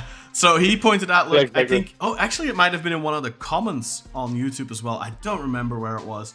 But somebody mentioned that they're so happy with how this thing has shaped up. Like, there was a lot of criticism initially on his... At least he said Feyyaz Uçar being part of the board and then Samet being part of the backroom staff. I don't think there was any criticism at all on Feyyaz, honestly, but I think most people were a little bit concerned about Samet. But I think but I think we've seen a lot of positives about what Samet has been doing with recruiting talented youth players. And then now we're seeing the professional structure of the team taking more and more shape with Brad Friedel, of course, being added to the payroll, and as well with what am I'm spacing right now. But like, this just now also with all these staff members being appointed, and obviously I think it's a much more professional way of working. Like, I think we can all agree that Turkish fitness coaches, at least from what we can see, haven't done the best jobs ever. I think bringing in our teams are notorious for getting outworked in Europe. I mean, just another point about Mikkelhone as well. I sent that into my group chat with my friends and like my friends here, and my pal Kieran. Shout out Kieran. First thing he said was, it must mean Gio wants to play very fast, direct football. So if Celtic fans, like my pal Kieran's a season ticket holder at Celtic Park, he's very fanatical about Celtic, so the fact that this guy is so known for that as well, like he was seen as a key part of that. So, and the fact that Hassan Arat and the board have been able to identify it, and they're going out to get guys that Gio wants, that just proves that we're going in the right direction in terms of professionalism. To tie into that as well, Kartal, what you said is. Let me see, because my friend Andre Merinho, who's a Porto fan, actually said something interesting about that. Let's see. Okay. So he said about Rafa. He said, "Hey Kaan, no doubt, very good player. You need to cater to his style of play. He's dazzling, but he's not clinical. Much more effective with space to run into. The more direct the play, the better." So, what you're saying there about McElhone's approach, I mean, that's obviously a very quick, direct style of football that Celtic played, I guess. That's definitely something that also benefits Rafa.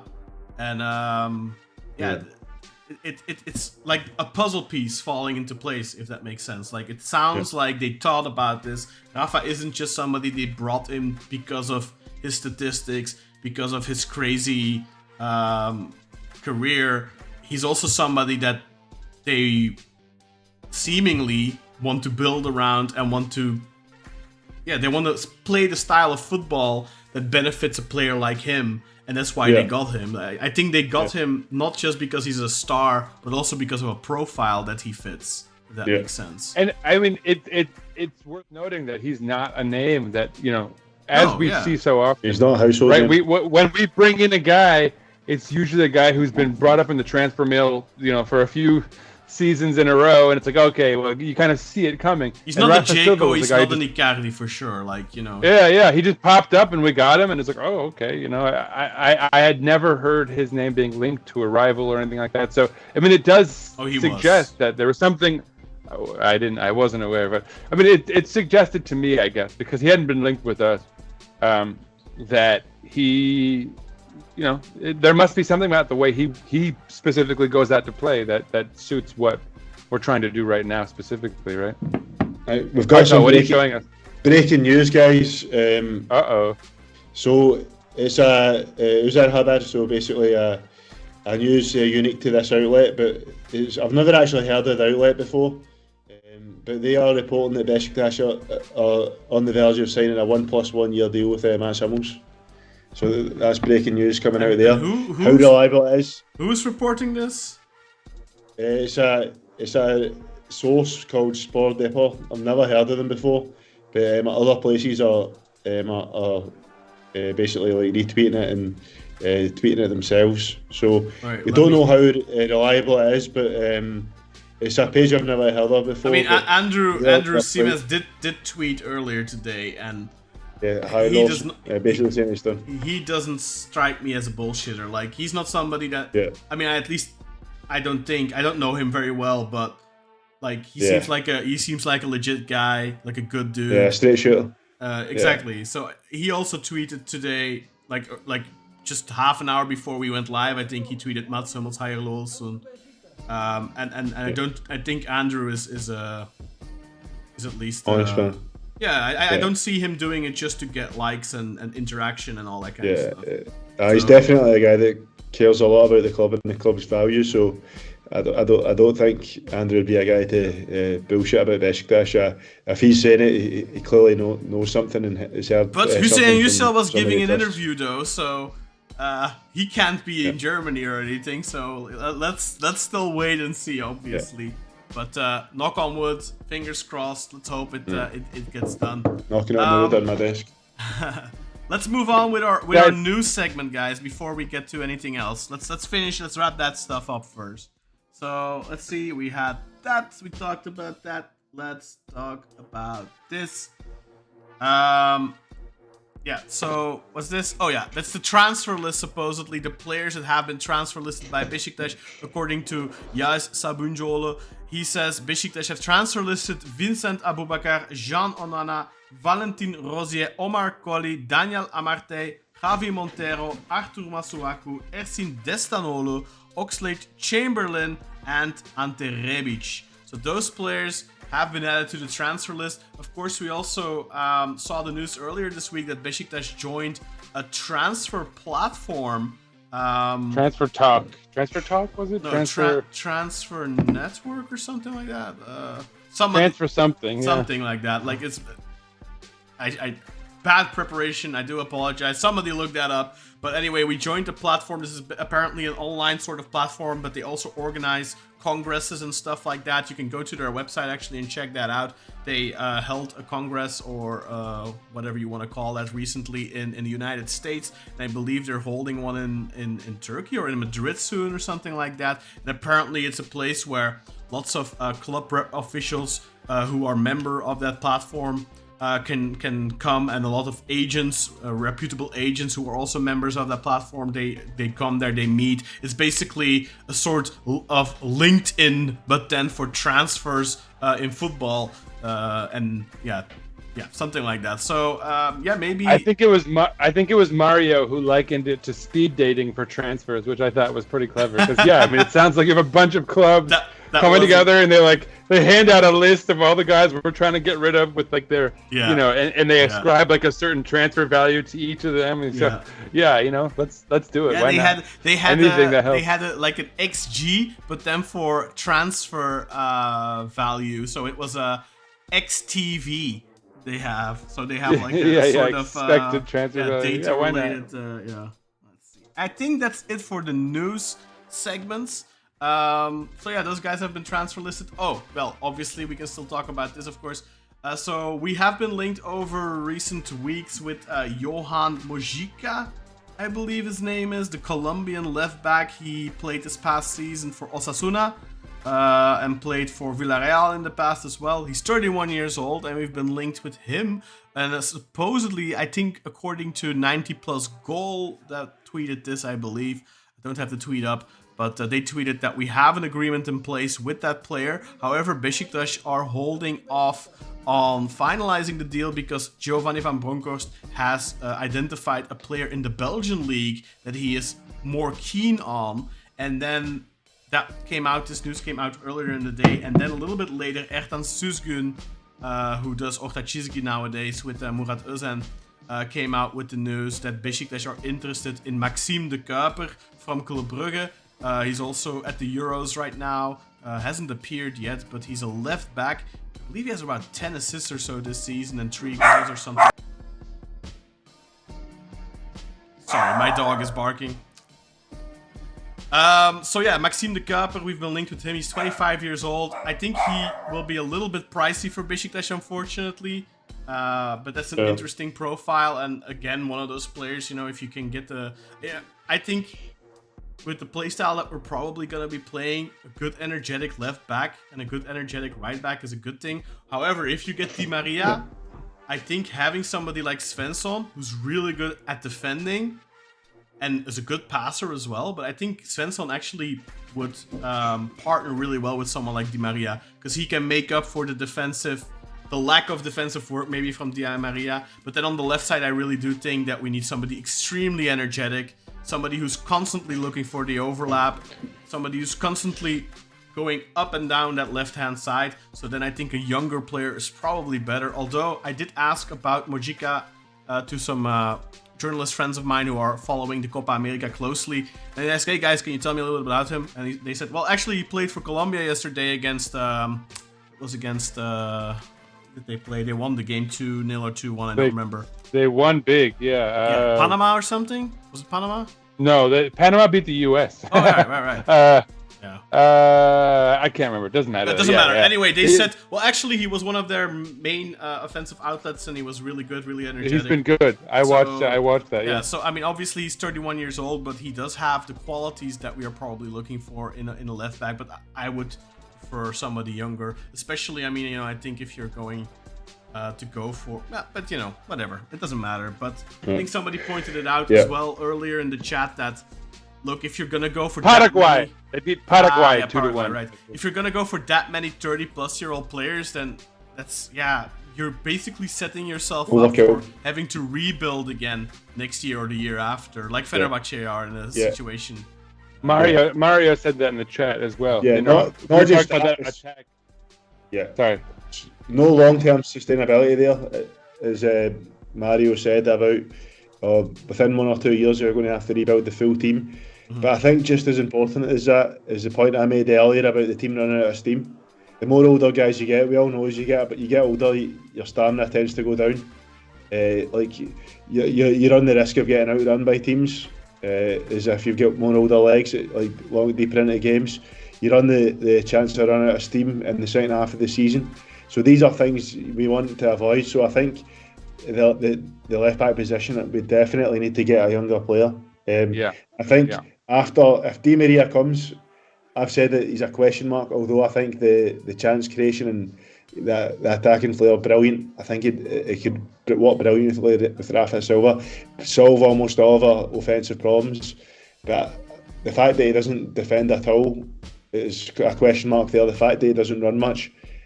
Talking about Di Maria, right? Yep, Di Maria. So I think if he's the last one that comes, I think we really need to make sure that we're filling out the rest of these spots, young dynamic guys. And I think I'm not going to even try and pronounce his name because it will be wrong. Because Kaan done Maxime de Kuiper. Kuiper. De Kuiper. Kuiper. De Kuiper. Kuiper. De Kuiper. Kuiper. De Kuiper. Kuiper. De Kuiper. Right, so De Kuiper. I think this guy would be ideal. I'm just going to run down some of his stats for you, just to give you guys an idea of the type of player he is. I'm sure Kaan will know better than all of us, being that he is from the Belgium league, and he is Belgian himself. He's a Belgian international. So Maxime de Kuiper had 3 goals and 10 assists in 37 appearances in the Belgian league this season. Started in 30 of those games and played 2,754 minutes. So 10 goals, 10 assists, 3 goals, 13 goal contributions. It doesn't get much better than that for a fullback. That's as good as it's going to get for a fullback. In terms of his passing statistics, he played 1,490 passes, successful passes in the Belgian league last year. That was in the 100th percentile. So no left back played more successful passes than the Cooper did last year. Accurate long balls the same. Chances created the same. So we're talking about a guy, let's see here, 72 chances created. So how does that work out per 90? We're talking about a guy that creates 2.35 chances per 90 minutes. Add that now to Di Maria, add that to Rafa Silva. We're talking about over 8 chances a game between the three of them. I love it. How scary. He's getting giddy. I know, you can see Kartal getting excited. I love it. Like how scary will that be for an opposition? You deserve it, Kartal. You've had a rough summer, man. You've been in a dark place about Gio. Yeah. I'm glad to see you. I think Özcan more so. Yeah, I mean, I was after Gio was announced. I just decided that he's a coach now, and overall, when you look at the full picture, he's a good coach. So I hope he's going to do well, and I think with this team we are building, there's no reason why he shouldn't. I think we're definitely giving him a much better team than Rangers did. So. That's a big positive for us. I think so, yeah. For sure, yeah. So in terms of real quick, stats, as far as go ahead. Now that's important. The only thing is he only wins 1.14 tackles a game, so that maybe suggests that he's not great tackling, because he only wins 1.14 a game, which actually only puts him in the 32.4 percentile for that stat. So that's not very good at all. But one thing but that that's is relative. That also depends on who knows how the team, how much the opposition attacks over his side and all that kind of stuff. So and who's the left central back on his side, and maybe they rely more. He wins 57.8% of his aerial duels, which is in the 74.6th percentile, which is very good. 1.41 interceptions per game, which puts him in the 71.8th percentile, and blocks 0.33 shots per game, which puts him in the 70.4th percentile. So apart from the tackling stats, his defensive stats are very good, and we've got an absolute beast of a passer and chance creator from the left back position. So I think that's a player. He's only 23 years old as well, so I think he's 25, isn't he? Oh no, 22nd December 2000. So he's 23. He'll turn 24 at the tail end of the year. Yeah. Wow. I mean, I don't think it's a very realistic target, unfortunately, because he's young-ish, and I think that he's gonna get attention from top 5 leagues. So I mean, maybe we could be the stepping stone. Maybe we could be the stepping stone, right? But I don't think I can tell you for like Belgian.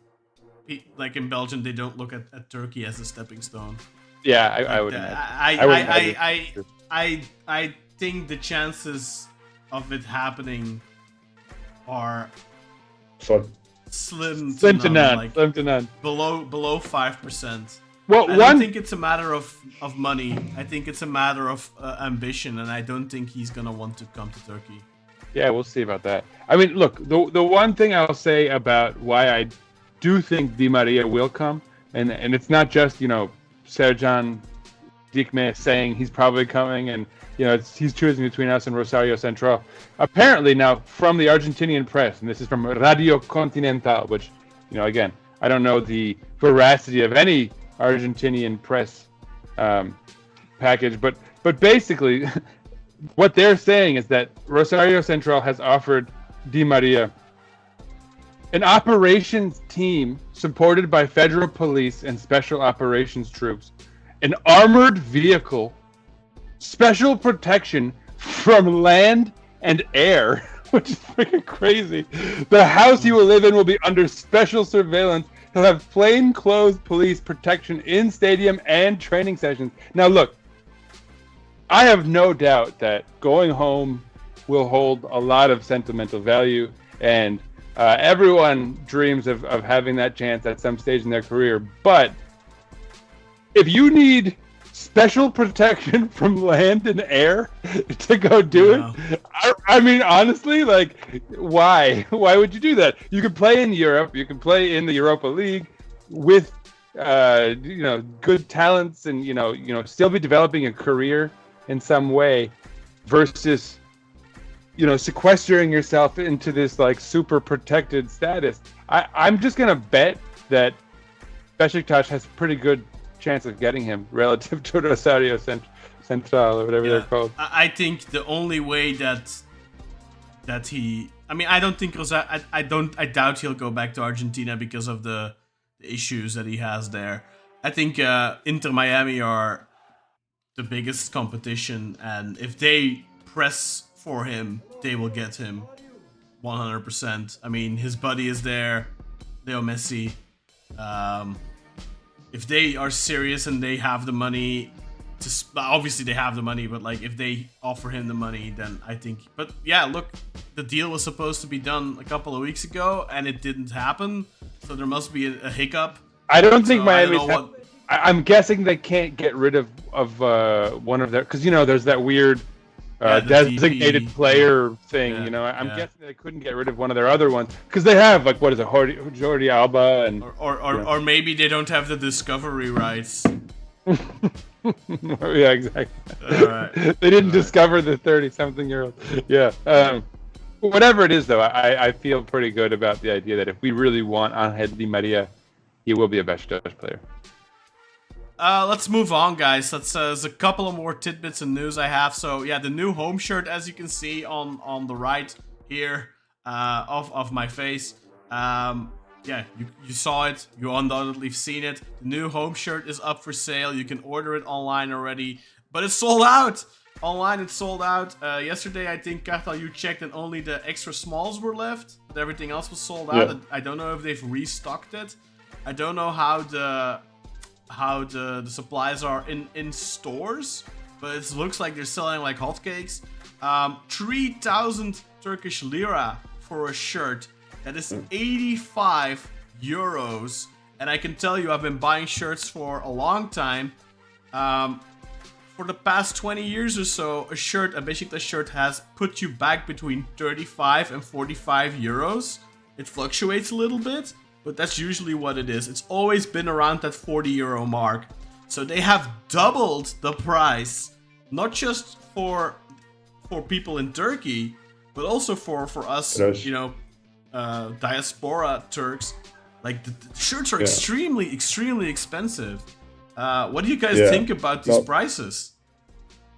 I feel like the jump happened last year too, though. No, I mean, Kartal, you did go up last year, but nowhere near to this extent. They tripled last year. The starting price, last year the starting price was like 1,700 or something. Or doubled, okay. So last summer that you're talking, that was about 55 quid maybe. So now it's went up to it's like 73, 74 pounds now, which is, I mean, really, it's in line with European prices, boys. I think it is, but yeah, it's in line with the prices that you'll pay for like other clubs' shirts. So I mean, is it annoying? It's very annoying because I love getting the shirts for 35 pounds. Brilliant, great value. You can buy all three for £100. I mean, I never buy shirts, store shirts anyway. So for me, it really doesn't matter.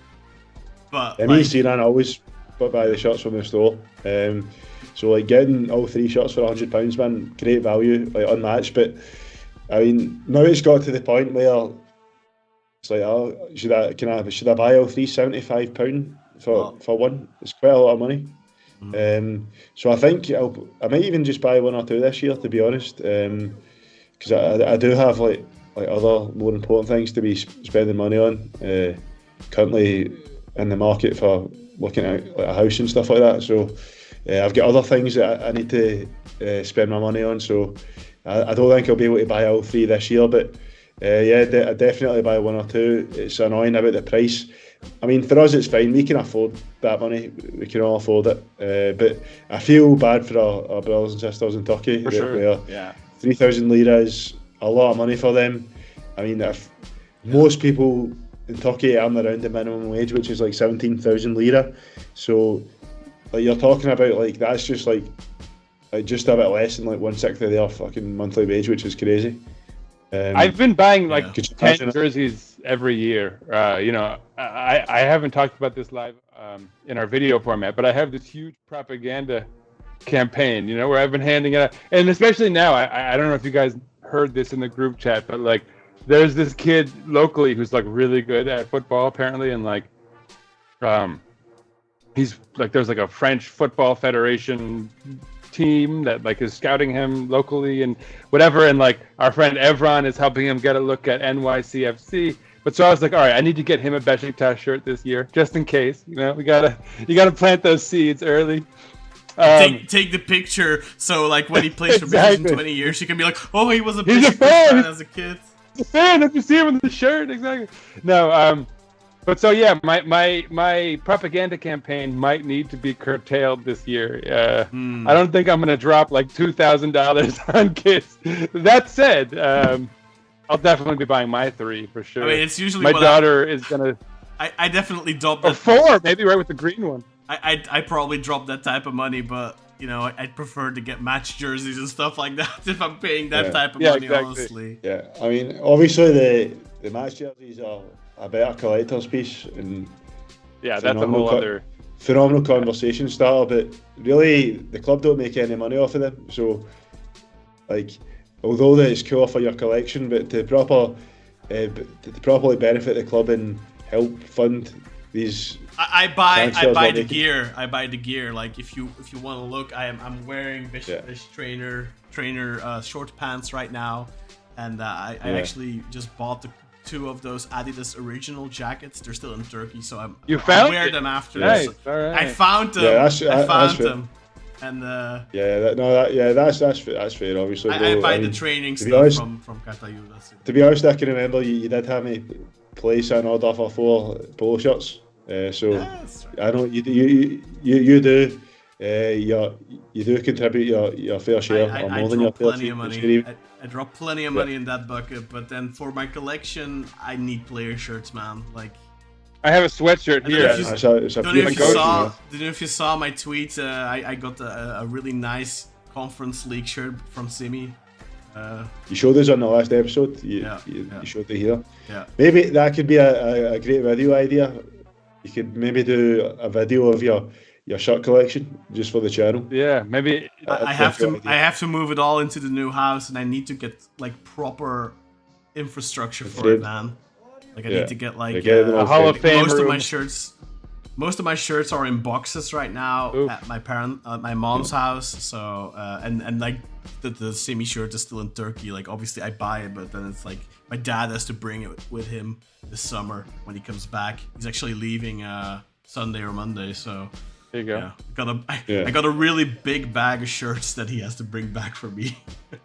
I've actually I have an order for the new kit already going in because my birthday was yesterday, and so my wife reached out to our friend in Turkey, and they've got the new kit coming in with Semi on the back. And I said this in the group chat, but like I needed to get a Semi shirt just in case he's out. You know, like technically he's still in the squad, so like when I got the kit, it wasn't illegal. You know? Yeah, just hopefully we need to, just hopefully at least plays like one friendly in that shot if he is going. Yeah. So he can at least say what. Don't you have a terrible track record, though, Sinan, with the shirts you buy? Like the players always end up leaving or something that same season? We fixed it. I think my charitable endeavors have cleared the slate. You know, now lately I'm doing well. You know, although I do have buy my an Amir shirt and then he tore his ACL or something. No. I don't have Amir. Oh, I was thinking about it, so it's a good thing I didn't. I guess no. No, I have a good track record now. I did get my mother-in-law a Bakhtiar Zainuddinov jersey, and that hasn't panned out. That has not panned out. Yeah. But that wasn't for me. And she is Kazaki, so it was very pointed. There was a logic there. Did I show you guys the Jetson shirt I got? I got a Jetson shirt from Atiba's retirement match. So with the special, special font with the Atiba pictures. decal. Yeah. I can't find the picture right now, but yeah. Yeah, let's see. Do I have any more news bits, or can we start going down all those comments? Let's just quickly go over. Let's see. The new home shirt. Blah blah blah. We talked about that. Give us your opinions. You covered it all. Yeah. Yeah, give us your opinions on that, guys. What do you think about the prices? Is it too much? Are you gonna be buying the shirts? If so, how many are you gonna be buying? Let us know in the chat. In the meantime, Beşiktaş have halted the negotiations with Alanyaspor for Oğuz Aydın due to the high transfer fee demands by Alanyaspor, 5 million, according to Serjan Dikme. How serious can we take that? But supposedly as well, Galatasaray are also interested in him. But Beşiktaş said to supposedly Hasan Arat told Alanya, let us know if you decide to sell him. If you sell him, before you do, let us know. Maybe we'll come in with an equal or better offer or whatever. Then another bit of news from Yais Sabunjolo from Sports Digital. It is expected that an offer of over 20 million euros will be made to Beşiktaş for Al-Mu'tasim Bella Al-Muzrati from the Saudi Arabian League in the coming days. Guys, 20 or more million euros. Sell, keep. You already said keep him, Sinan. What do you say, Kartal? Sell or keep for 20 million or more? I think he's like one of the only players that we had last season that has to stay. I think for 20 million, I don't think it's worth it, man. I think we should keep him, and I think Al-Musrati should play 3 or 4 years for us. I think he's a great player. He is a modern number 6, phenomenal ball distributor. Good, very smart with his positional play as well, and uses that defensively. So I think we need to keep Al-Musrati. Maybe if it hits 25, I'll think about it. But for 20 million, I say keep Al-Musrati because he's one of the only players that definitely needs to stay and be in the starting 11 next season. The reason I'm so pro keeping Al-Musrati right now is that when you look at all the various holes we already, are filling / need to fill, that would be another hole, right? And it's such a pivotal, it's such a linchpin, as far as what we're trying to do tactically, with the horseshoe and how he's going to be that one connecting the midfield and the defense. I feel like, and that's such a strength of his, there's no reason for us to sacrifice what is right now perhaps our biggest strength and go even to more chaos with the transfer market when we already have so many gaps to fill. That's my take. Yeah, I'm a little torn, man. 20 million is a lot of money. It's a lot, yeah. The question is, do you replace Al-Musrati with 20 million? I think you can replace him for 20 million, yeah. Do you replace him with a player that's as good though and has? Can you? Yeah, are you sure? You can replace him with a really good player. I don't think you necessarily replace him with a player with the exact same qualities, but I don't think you need to have this profile of a defensive midfielder. You can have other profiles of defensive midfielders. But yeah, 20 million stuff, right? Let's be honest, he didn't have the most impressive 6 months. I think we're all a bit riding on that buzz from the cup final. I don't think I am. I'm not. I think. Go ahead. The guy's shown enough in his career to this point, and showed. I mean, even before the cup final, especially in that those run of games before that injury, I think he's shown enough flashes to show that we've got a phenomenal player in our hands. And as Sinan said, and I didn't say it when I was talking earlier, I agree with Sinan, but I was actually thinking about that last night when I was flicking through Twitter on my phone and I saw that rumour. When we've got so many holes in the team, why sell one of the guys that's definitely start? It just means that there's going to be more pieces coming in and out, and when you've got so many pieces coming in and out, when you've got such a good piece there, why would you cause that? Because that's just another player that needs to settle, and it could affect the team gelling. He's one of the few players that from last season will say, he's definitely good enough to start. And he already welcomed Rafa Silva. I don't know if you saw that. They have a history of playing against each other. Yeah, I think they played together at Braga as well, didn't they? I'm not sure. Yeah, They might have, Maybe not actually, year. because that's 8 years ago. So But I'll have a look at that. You just keep talking. I'll have a look at that. and there's another point too, which I've spoken a couple times, since we've gone Yeah, to video. But I've spoken about how I often use these tournaments to scout players because I only really watch the Super League. So like the Euro, the Copa America. For me, this is a chance to really get my feet wet. See how other people are playing. See what trends there are in football right now. Obviously talent is a huge aspect. See what who's doing what, and I've noticed that almost all of the teams that I've been impressed by so far on the international stage have a six that's doing what Al Musrati is doing. Have a six who is playing in this role of distributing, who's connecting the defense and attack. That. Yeah, we can maybe get Joey Veerman on the cheap now because he got subbed off in the 35 minutes. Maybe he's been devalued. No, but I just the modern game and the way that lines shift, having someone in that sixth role who can play as that fulcrum, who can turn defending into attack quickly, who can step in and be a solid defender, but that can also be so useful going forward in attack.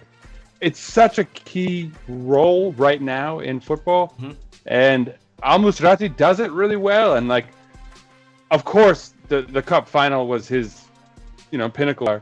But and Kaan, you and I especially were defending him when everyone else was shitting on him because we saw kind of the stuff that I've been talking about here. His ability to be fair, I always defended him too. Yeah, I don't remember Kartal. I think you were.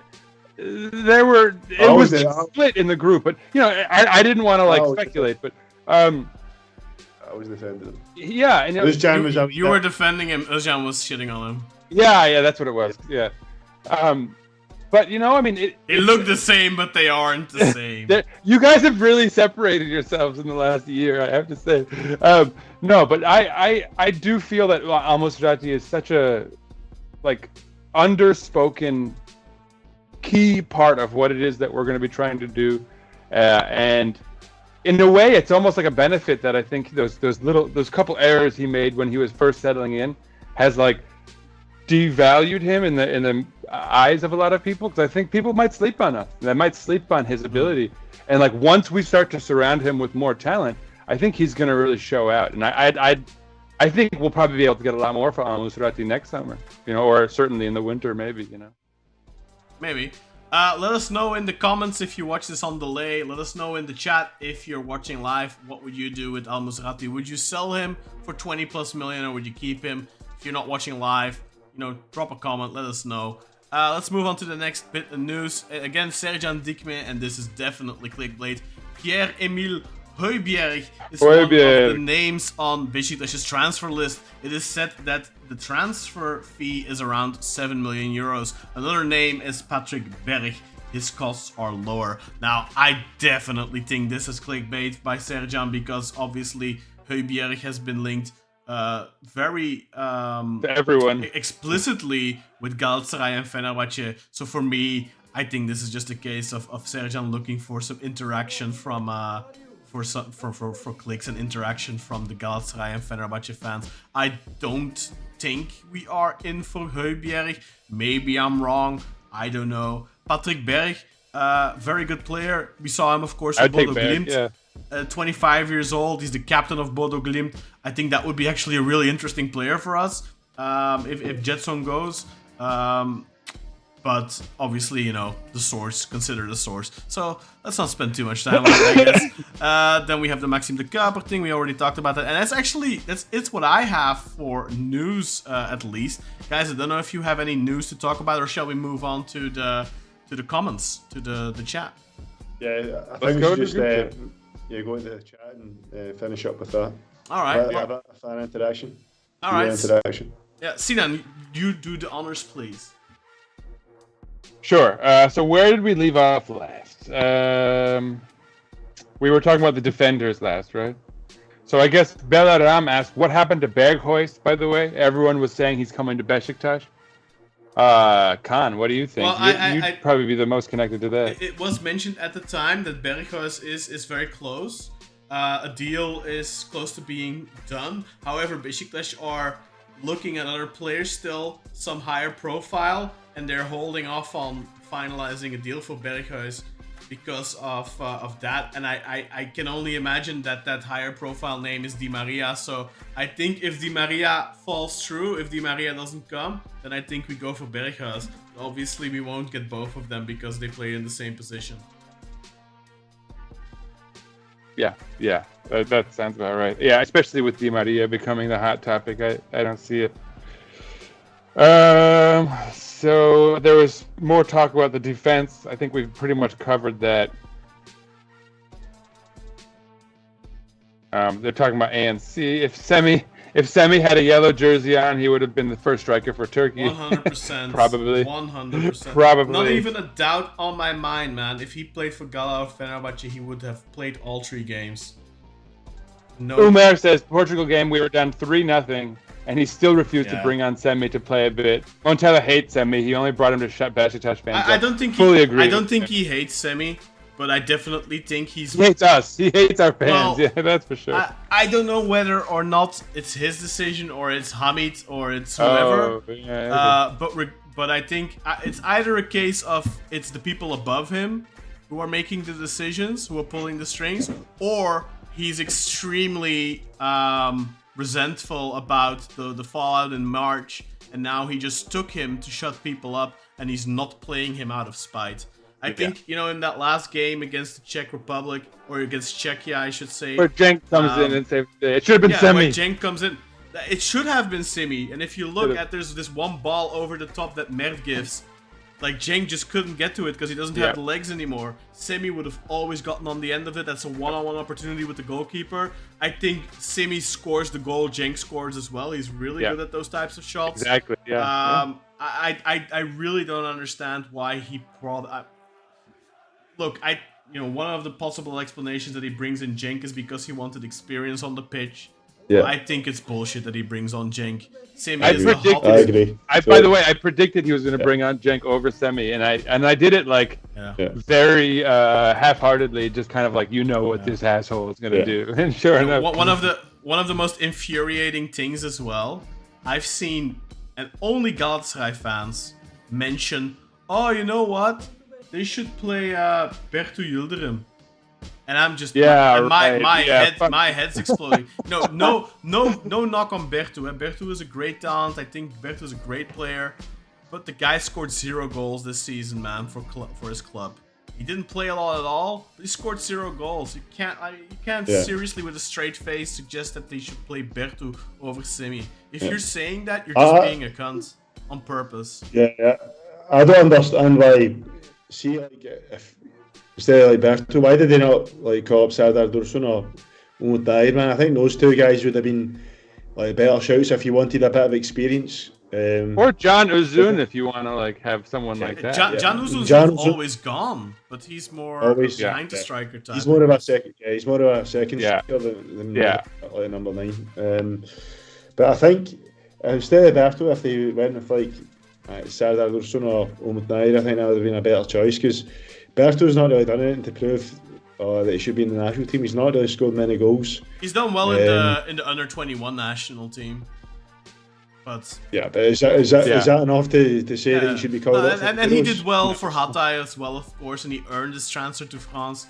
But then in France he hasn't done anything, and Semi is the informed player. And look, if you look at the performance of the national team, okay, they win 2 games against Georgia and Czechia, but let's be honest, against Georgia could have easily ended in a draw because at the end probably should have. And then against the Czechia, we got lucky that they get a red card after 20 minutes, and that Kenan Yildiz doesn't get a red card 5 minutes later. And then still against 10 men for 70 plus minutes, we were not that much better. I think up until we scored, we were definitely better, but then they started coming and we couldn't cope with it, man. And it's only, we won it at the end, but it wasn't necessarily deserved. We lucked out. A little bit. No doubt. Yeah. And I next a hot take. 100% Simi isn't getting a single minute this Euros. I've been saying it Yeah, since no the way. first game, No way. but he's not getting minutes. Especially after Jank scored, you know he's gonna be the default like backup. It is what it is. Semi should always came on like Jenk. All right, he scored a brilliant goal, but he looked bad, man. He looked slow. He couldn't hold up the ball. His touch was off. Even during his All right, celebration. I think Semi could have had 2 goals probably. Whatever. Yeah, it is and what it is. like I'm not even saying It's like Simi scored. should be starting, but bring him on for 20 minutes or 30 minutes. Exactly. Like exactly. it's 3-0 against Yeah, Portugal, and he brings on Arda Güler, who he was supposedly not trying to risk. Injured and recovering. Yeah, and he wasn't come trying on. to risk him. But then he brings him on at 3-0 with 20 minutes or 30 minutes to go. Why don't you just put Simi on there? Absolutely. There's no need for the humility, though. I think you're just trying to sound a bit modest, but Semi should be starting. Like, he should be starting. He's the only option.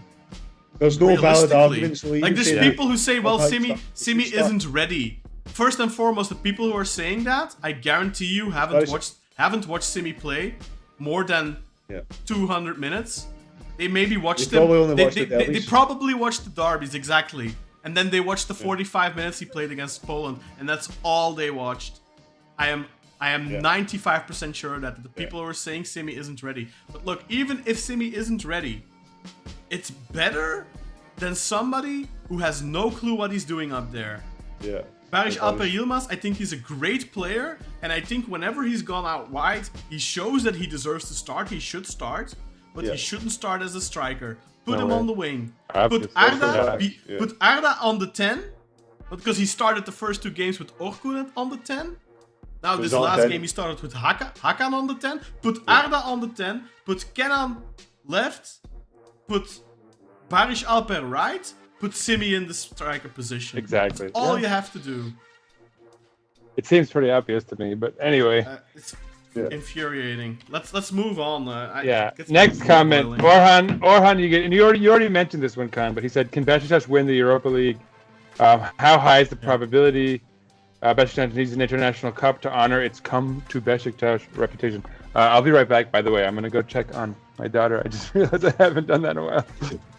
Sure. Yeah. You wanna take the question first, Kartal? Yeah, I mean, do I think it's going to happen? Probably not, but you need to remember, Giovanni Van Bronckhorst took a Rangers team that the way it's looking at the transfers we are making and the speculation.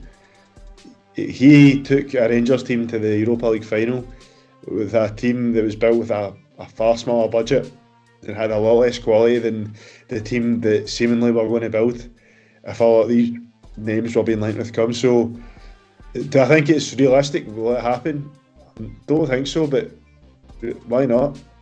We've got a coach that's almost done it with a lesser team, so why not? He could do it. I don't think it will happen. I don't think it's highly probable, but it could happen. Why not? Yeah, I agree with you. I think you shouldn't set that as a minimum goal or anything of an expectation. I think obviously having a good European campaign should be a goal. Yeah. Getting out of the European, getting first and foremost, we are guaranteed group stage football, but getting to the Europa League group stages should be our first priority. Then getting out of the group should be our second priority. Of course, after that, it should be a top priority. Going as far as possible, but you need a little bit of luck. You know, like Rangers had a bit of luck in their campaign as well. They played some difficult teams, but like when they came up against Dortmund, Haaland was injured. That's lucky, right? Like we need a little bit of luck like that as well. Like it depends on who you come up against. Let's say you have to play a team like AS Roma, and Lukaku is injured. Obviously, Lukaku won't be there next season, but it's just an example. You know, like you need a little bit of luck. And then obviously it all depends on how the team functions and all that. But I think we can, if we build a good team, if it clicks, why not? Why wouldn't we be able to go far? Winning it, that's a different story, of course. Like a Turkish team hasn't won a European prize in almost a quarter of a century. So it's possible. It will be a quarter of a century. Yeah, by next summer. So it will be a full quarter of a century. But exactly what you said. Basically said the same thing. possible, but not probable. Yeah, so I fully agree with that. Sinan's still not came back. Oh yeah, yes, that's him coming now. Let's see if I can see the question. What did I miss? Are we winning the Europa League? We said we agreed It's our that decision. it's possible but not probable. That's what we said.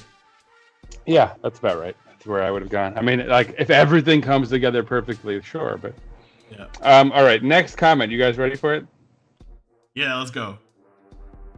So Uzkan, your Kartal's dad, said that Tayyip and Emirhan and Necip can be the backups. I think we all kind of agree on that. That's actually what we all said after the fact. Sure. Arda Unal said that Benfica had Rafa and Di Maria up front with Otamendi, who was 36 as a central defender. A very similar team to what we are building. I'll sort of edit on the fly. They struggled against Rangers at the last 16 and then lost to Marseille at the quarterfinals on penalties. Now, first of all, let me just say straight up, if we make it to the quarterfinals of the Europa League and lose on penalties, I'll take it. That's not at all like a knock. And second of all, I don't agree that we're building the same team just because they also had an old central defender. Hummels is world class still, and we're also building out a whole team beyond just a couple slightly older central defenders. So I don't think that that's necessarily an accurate criticism or analysis, I guess. But also keep in mind though, like, we're building a new team, and building usually takes some time. Players need time to build chemistry together, so it might not all be sparkling in the beginning. It might take a little while before we get going. And in that regard, getting Di Maria wouldn't be the worst thing in the world, because him and Rafa obviously already have an understanding. Exactly, yeah. Sinan, you've been called out by one of the viewers. Orhan Yiğit has said, "I'm disappointed in Sinan's game knowledge." He said that Amir is better than Ozzy. Ozzy is far more creative, skillful, and intelligent. See, Orhan, I didn't want to harp on what you were saying, but you said earlier that Ozzy, because when he's 19, when he was 19, I read that. he made 6 assists and 3 goals. My friend, Ozan is not 19 anymore. He's almost 32. Come on, man. He's a little bit older. More than 12 years ago, my friend. Like, what are we? I think Ozan is obviously the bigger talent and the in his prime. I would prefer prime Ozan over most players. Of course, but he's 32 years old, a cripple. Yeah, exactly. He's 32 years old, and he's... And exactly, they played different positions. We're talking about a 6 and an 8. I don't even... Okay, whatever, man. Also Nah, man, I disagree with Orhan, man. I think in 2024, Amir is definitely a more useful player. Obviously, if you look at their primes, it's not a question that Ozan was a bigger talent, but in 2024, exactly. Nah, I don't think that was a fair comment on Sinan there. I don't think you need to be realistic as well. You need to look at what he's done since he left.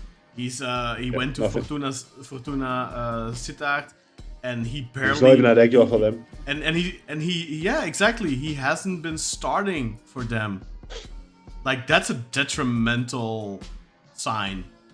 You can't even get into the first 11 of Fortuna Sittard anymore. What are you gonna do at Beşiktaş?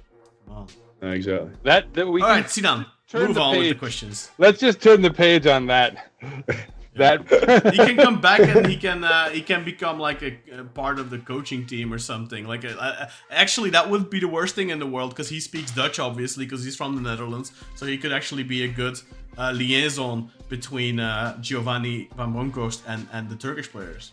Yeah, maybe on the coaching staff. Anyway, Carlito, who is Mario, I believe, said Hesp next to Van Gestel, and Gio is nice. I hope they can instill some Dutch football sense into the team. We probably all agree on that. That would be ideal. What, is Carlito? Is that Mario? Did he change I think his that's name? Mario. Bro, I thought we got a new exotic follower. I'm disappointed. The wrestler Carlito is watching on the podcast. Carlitos Way. I was about to say that exactly. That's a great movie, man. Classic. Have you seen that, Kartal? Oh, Carlitos Way. you know, I've not seen the movie, but you know Carlito the wrestler? Yeah, the one with the apple and the big hair. Yeah. Yes. I spit in the face of people who don't know how to be cool.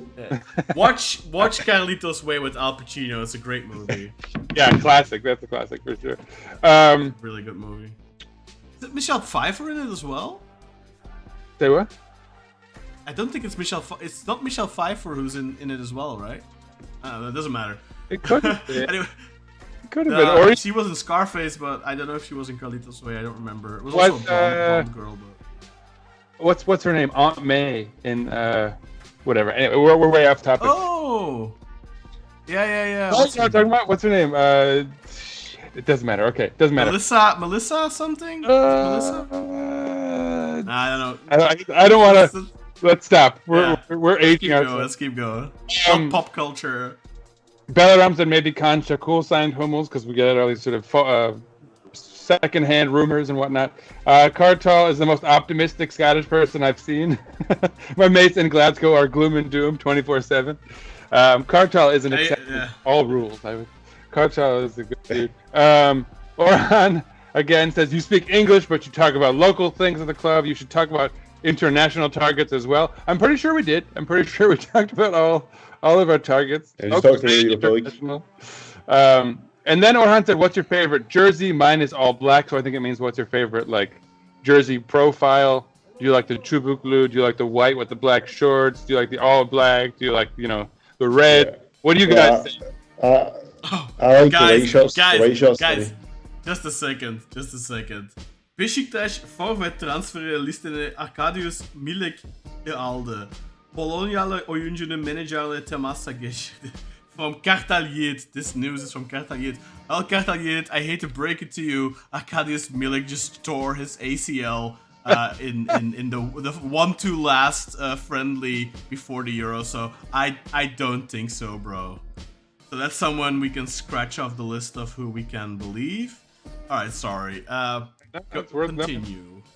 Umer said I bought the jersey that Sinan is wearing. He's talking about this one last season. For 1,799 Turkish lira. When I visited, now it's up to 3,000.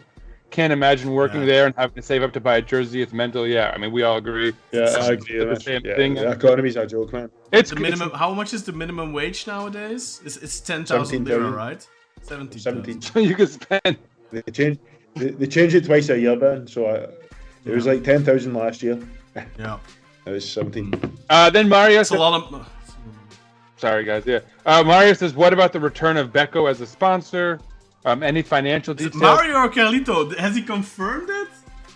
I don't know. I'm running with Mario because it wasn't. No. Call him Carlito. All right, Carlito. Yeah, it's true. Why not? But so Carlito talks about Beko returning. I love that. Like that's for me one of the main reasons I'm definitely going to be buying all 3 or /4 if we get the green one. It's a triumphant return. Although we did have Beko briefly, right? For 2 years ago or 3 years ago. We had two we had him for 2 years. Yeah. 2021 and 21-22. Beko's the chess sponsor. They did announce financial details about a deal with Arçelik a couple of months ago, and I believe it's I think it was 6 million a year or something like that. Oh no, wait. That was a Tüpraş deal. That's 6 million a year? I think Tüpraş one was out, it was 9, I think. Might have been 9. I think the shirt deal was relatively low, like between 3.5 and 4 million a year or something. But then, of course, we're getting from the same company essentially. Okay, wait, I think Koç owned Tüpraş as well, don't they? I think they do. Yeah, of course. Yeah, they do. So, I mean, in total, we're getting like 12, 13 million. But I think the actual financial details of the Beko itself is relatively low. It's only like 4-ish million, I think. I'll have to look it up, but pretty sure it's. I remember people being sort of less than thrilled by that number, but I wasn't impressed with it. In fact, I thought people were very very excited about it online, and I just saw the number. I remember seeing the numbers and thinking to myself, that's not great. We should. I mean, we've we should be moving up from what we got from Vodafone, and every deal since has been lower. You know, I think a lot of that is to do with the economy, though, because Yeah. as you all know, it's basic economics. As the economy in a country gets worse, the least people are willing to invest in said country. So that's why, like, the companies like Vodafone, Especially the foreign don't really want companies. to invest. Yeah. By the way, guys in the chat right now, if you haven't yet, please press that thumbs up button. It really helps a lot. It helps with the video getting suggested to people who have similar viewing habits as you do. So if you're watching a lot of Beşiktaş related content on YouTube and you watch our videos and you give us a thumbs up, we'll probably get suggested to others who watch a lot of Beşiktaş content. So giving us a thumbs up, it's a massive help. Please always hit that thumbs up button. That's right. Continue, Sinan. Next comment. Sorry, I'm bending down here because my phone is like low on juice here. Where were we? We're talking about the shirts, gear, or something. It's literally 1.8 million euros a year. It's terrible. Oh, for Beko? Oh, is it 1.8 even? That's Is it with the today's? I don't know, but it was done in February. But I've just converted the so it's 193,593,506 lira. I've just converted that into euros, which makes like 5.5 million. But it says it's a 3-year deal. So if you divide that by 3, it takes you down to 1.85. So that's pretty shit, to be honest. Well, could be better. It wasn't thrilling. I thought it was higher than that. Maybe at the time. I mean, don't know what the lira has done since. Unless they've not said that, that maybe they went per year, but it doesn't say per year from what I understand. That's over the 3 it years. didn't say that. I remember thinking that. And let's see, how much is the euro right now? It's 35 lira, so I don't think it's fluctuated that much. It's on the downward. I think it was similar back then. Anyway, 30 maybe. Back to comments. So we had Guray Akbaş say Türkçe konuşsanız. Sorry. Umer, I'm sorry if you want to listen to Turkish. That's not what we're here for. You have a lot of other content available to you. To be fair, that was phenomenal pronunciation from Sinan. Thank you. I appreciate it. Umer said, I'm sorry, but Semi plays way better than Kenan. I don't get the Kenan hype. I think Umer is a Semi on the wing fan, such as myself. I don't agree. I actually think that Kenan has shown a lot of promise as far as his technical ability, his ability on the ball. Yeah, that's really good. Also a Beşiktaş fan, by the way. Yeah, I would love to see him come. Although, to be fair, I guess realistically, I'd love to see him succeed in Europe. So maybe it's a bit muddy that though, because there was a pose with him in the Beşiktaş shirt, and Yaz put out the news saying, "Oh, he's a Beşiktaş fan and he does want to play for Beşiktaş one day." But there's photos of him as a kid with a Fenerbahçe top on and posing with Volkan Demirel as well. So it's a bit muddy that. So it seems like maybe became a Beşiktaş fan later on. Who knows? But it certainly seems that he wasn't always a Beşiktaş fan, at the least. In my head, he is. Yeah, and so is Orkun. Yeah. He's wearing black and white. That we know for a fact. He's already wearing black and white. Definitely.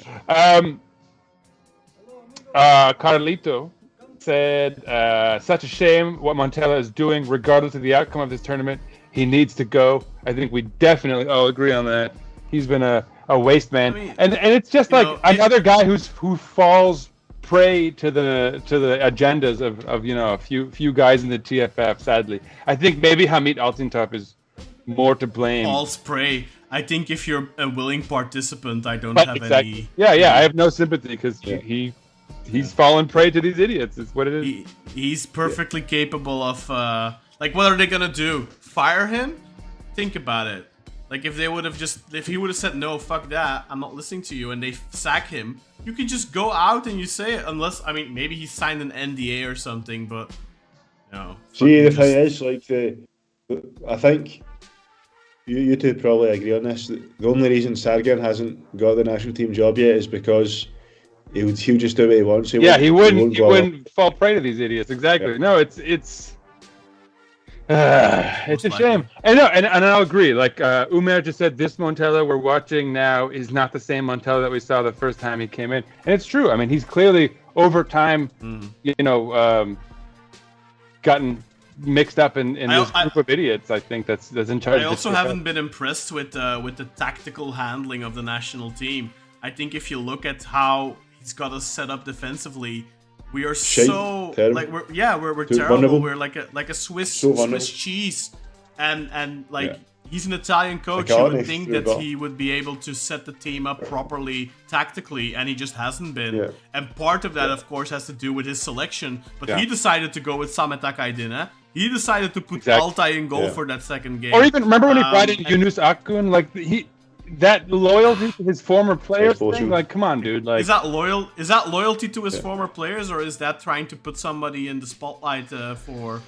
Because they're trying to sell him, huh? but even if it That's is not- loyalty that's not- to his former players, like it's misplaced, and he should know, right? He coached Adana Demirspor, and they were not even the fourth best team in Turkey, and so now that you have access to the whole pool of players, I like Yunus Akgün, for the record. I think he's good fine on the player, bench. No, agreed, but it was just a weird But he, time for him to play. but I don't think he belongs on the bench right now. I don't think he has had a season justifying that. I think there's other players like Oğuz Aydın, for example, who have had far better seasons, who deserve it more. For sure. Can Uzun as well. Obviously not a winger, but he deserves a call up a lot more. I thought it was really funny when the chairman of Alanyaspor was outraged that Oğuz Aydın got dropped, and he used Can Uzun and Oğuz Aydın as examples with their statistics of this season. Can with 16 assists and 3 goals, and then Oğuz with like 14 goals and 10 assists or whatever it was. And he used that as an example. And then he used Simi. I This hated guy that. gets called I up, hated that, yeah. but these two don't. I'm sorry, mister, but Mr. Yunus Akgün with 1 goal and 2 assists all Exactly. season, you don't call that shit out, but you call Simi out? Well, fuck you, motherfucker. He only played half a season. He only played half a season as well. Exactly. No, it was, And there's so much 11 cloud goals. shit right now that's going on with the TFF and like 11 goals in half a season, by all accounts, is a phenomenal return, especially for an 18-year-old. Yeah, of course. And you need to keep in mind as well, he plays for Beşiktaş, not fucking Alanyaspor, man. He doesn't get the space that those players get. Yeah.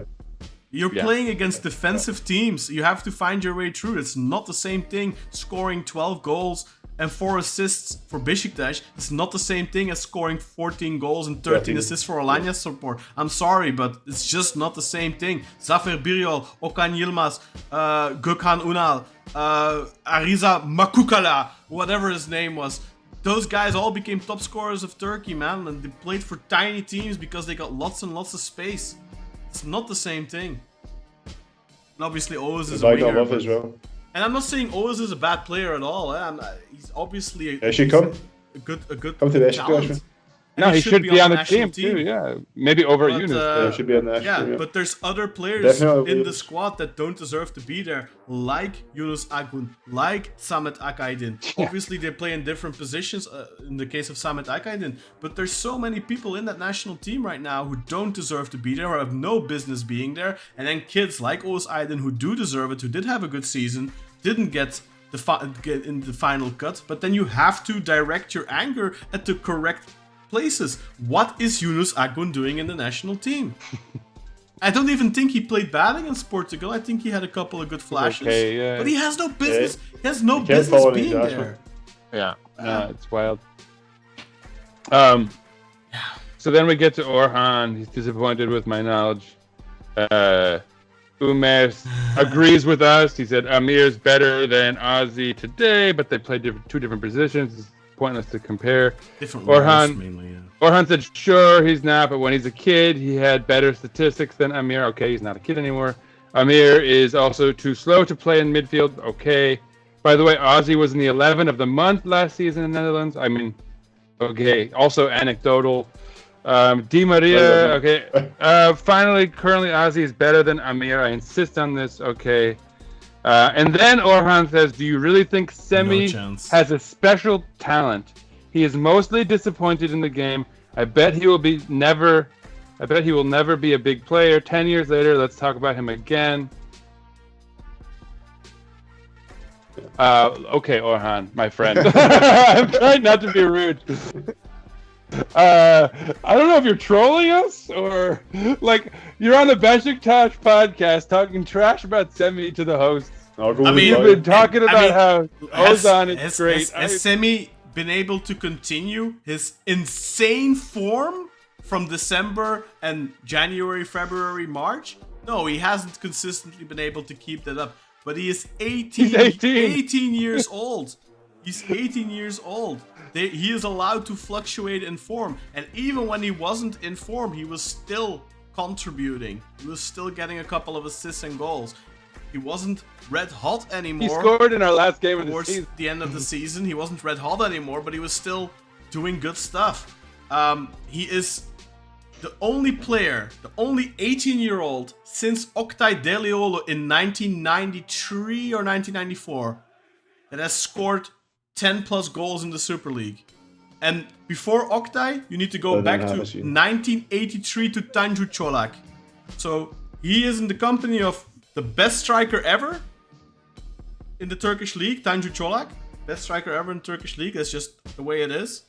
If he hadn't retired at 29 because he was importing stolen cars or whatever the fuck he was doing, he would have had 100 more goals. It took Hakan Şükür 100 more games and to the age of 38 to break his record. So Tanju Çolak and Oktay, before his life spiraled out of control, was the biggest striker talent in Turkey. So he is in that list. He's still a top goal scorer on European competition, isn't he? Yeah. I mean, if Oktay's life didn't completely derail because of personal reasons, he probably would be up there mentioned with Hakan. Actually, he would still be mentioned. Hakan doesn't get mentioned anymore because of political reasons. But then Oktay would be seen in a very different way as well. So I think that Semi is a very special talent. He's 18 years old. He needs time. He needs to continue to develop. But look at him. He's a physical specimen. How many 18-year-old Turkish players have that physique? They all look like stick figures, except for Semi. Semi looks like a proper athlete. He's built like a machine. He has the physical ability for it. He has the talents. He can score with his left foot. He can score with his right foot. He can score out of any sort of position. Like, he has seen this. He has showcased this season. He has scored every single type of goal. He has scored tap-ins for the under-21 national team. Didn't score a single tap-in for Beşiktaş, by the way. All his goals were quality goals. I don't think there's a single shithouse goal in there. All 12 of those are quality goals. Like, I'm sorry, if you don't recognize that talent, you're calling out Sinan for not recognizing Ozzy, and you still think that a 32-year-old Ozzy who can't even get in the Fortuna Sittard team right now because he was in the player of the month in the beginning of the season when he still felt like playing? Come on. That's not serious, man. How are you a Beşiktaş fan who has watched how many 18-year-old kids come up and fade away before you even could remember their name? And we finally have a kid who establishes himself in the starting 11, gets called up to the national side at 18, as putting up fantastic numbers for any player, in the Super League, much less the fact that he's 18. And even a full season. Yeah, who hasn't even played a full season as a starting player, but has still managed to put up a phenomenal season, statistically speaking. Has gotten onto the radar of apparently every club in Europe that's got a profile worthy of looking at top talents, right? We've seen him now linked to Man City, Real Madrid, Barcelona. I don't really know what more you could look for from an 18-year-old, as far as a prospect, as far as a guy who's put up numbers, as far as a guy who's gotten the attention of every club that you'd want a top talent to get the attention of. Yeah. I don't know what to make of Orhan. I feel like maybe there's some trolling at work. I'm trying not to get worked up here, but come on, man. That's ridiculous. The only thing that Orhan could base that argument off of is the drop in form between March and May. because it wasn't the same as between December and March. But that's normal for an 18-year-old. Yeah, exactly. 18 years old. He's not Ronaldo. He's not Ronaldo. Like he's not the original Ronaldo. Like he's obviously not that caliber of talent. He's not. He's 18 years old. This is, you need to look at the full picture, man. Like, okay, the last couple of months he wasn't as good. We all accept that, but that's normal for an 18-year-old. But when you look at the full picture of the season, you're talking about an 18-year-old prospect from a youth academy, started in 21 league games and scored 11 league goals. So that is like, that's more than a goal every 2 starts. And if you look at the period from like December to March, he basically had a goal a game. And he's done it with the worst Beşiktaş side that we can remember. Like he's done it despite everything. He was legitimately like between December and like late February, March or something. He was carrying us. Like against Trabzon, he won the Trabzonspor derby on his own. He won that game. That was literally him winning that on his own as an 18-year-old in the worst Beşiktaş in like 25 years. Like, I think you need to take that into account as well. And of course, yeah, you are right. He disappeared a little bit. He faded away a little bit. He ghosted a little bit towards the end of the season. You're not wrong at all in that, Orhan, but I don't think that means that he isn't the top talent. I mean, if look at the other top talents that are comparable to him over the last couple of decades. Like, other than Arda Güler, like, look at Batuhan Karadeniz, for example, who had all the talent in the world to make it. Obviously, he didn't have the mentality. But look, when Batuhan made his first season at 18, he scored, I believe, 9 goals. But, like, Batuhan doesn't have the repertoire that Semi has. Look at the types of goals that Semi scores. Look at the types of goals that Batuhan scored. Also, look at the professionalism. You know, obviously, Batuhan was a great talent, but he didn't have the professionalism. He didn't have the mentality to be a professional football player. Semi, you can see in everything, he is somebody that is working really hard to build a career. That is not a guarantee for success. So you're saying now, like, oh, you'll see in a couple of years. I think that's pretty shitty, man. Like, you're legit. Like, what are you trying to do? Like, in 5 years you come back and if Semi didn't make it, are you gonna be so? I told you so. Are you going to actively root against him now just to be right on the internet? Let's support this kid. Let's hope the best for him. He has a long way to go. He has all the talent. But having the talent isn't enough. Sometimes you need to be lucky as well. Like, for example, the way he's being treated right now in the national team, that is something that can negatively, adversely impact his career, that can negatively impact his confidence. I don't think it's a coincidence that after the March international break, when he got snubbed, when he got treated like a piece of shit by Montella, I don't think it's a coincidence that his form dipped a little bit after that. And of course, being mentally strong is really important, but don't forget, he is an 18-year-old, for all intents and purposes, kid. How were you when you were 18-year-old? Were you mentally strong enough to handle all the adversity that the world threw at you? Of course not. It takes a little bit of time. You need to mature a little bit. He's a football player. He needs to mature as well. Let's see where he is in 3 years' time. I hope he'll be in a better place than the Turkish league. And let's hope that he has a good season for us, or for whatever team he goes to next season. I think he is an extremely special talent. I think he is, bar Arda Güler, the biggest talent to come out of the Turkish league in the last 20 years. And I've been watching Turkish football for 25 years, roughly. I don't know how long you've been watching. Maybe you've been watching longer than me, Orhan. I don't know. And no disrespect intended, but I legitimately think you need to give him some time and some more love, man. You need to believe in this kid and give him the opportunity to grow. And that's one of the biggest flaws of Turkish football. Look, but here's the worst thing. Don't give players time. Exactly. And this is the thing. I don't want to be disrespectful, but like, we have to be. This is the worst trait that Turkish football fans have. And I mean, any sports fan can have this trait, and I've seen it all over the place. But it does seem to have a bit more of a foothold among Turkish football fans. But people develop these agendas. and they want to be right. They want to have some sort of insight. Oh, I know the game better than this guy or that guy, and they want to spit out these hot takes. Oh, this guy's not going to be good. That guy's going to be great. This team isn't going to. People cook up these hot takes and develop these agendas. And there's nothing worse than a Beşiktaş fan rooting against his own prospects in the name of being right. And I really hope, Orhan, that despite your theory, you're not going to be one of these folks who comes out and then starts to work against that player's ability to succeed so that you can say that you're right, and starts to root against your own players. Because at the end of the day, it's fairly illogical, I think, to say that he's not special. He has shown no ability. You never see 18-year-olds doing what we just saw him do throughout the course of an entire season. So there's that. To think maybe you've got some sort of special insight and that you've seen something that nobody else has. Okay, sure enough. I would personally keep that to yourself, because I think you're not going to find a lot of Beşiktaş fans who respect that kind of take at this stage in his career.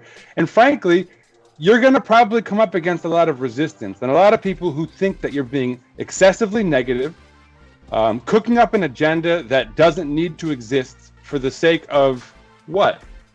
Being right? Because at this point, you're not. There's nobody else who is his age who has done what he's now already done. So, I mean, if you're right in 3 years, 5 years, and like you saw something that nobody else did, congratulations, I guess. Like Beşiktaş has failed to develop a player, and we've lost a ton of money. So, like, if that's the hill you're trying to die on, good for you. Good for you. I guess, good luck with that take. But like, come on, man. It doesn't make any sense. Like, you're tearing down our club at this point. If that's the sort of idea you're trying to bring around with you. Yeah, I just want to add something as well. In terms of 18-year-olds, like I've not seen a talent like Semi do what he done between December and March ever at Beşiktaş. I mean, I think he scored 9 goals in that period of time in like two and a half months.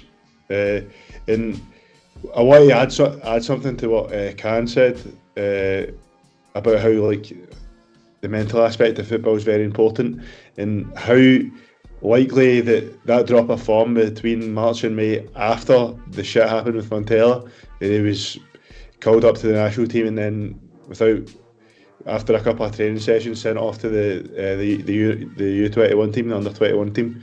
I think we can think back to Mario Gomez in the 15-16 season.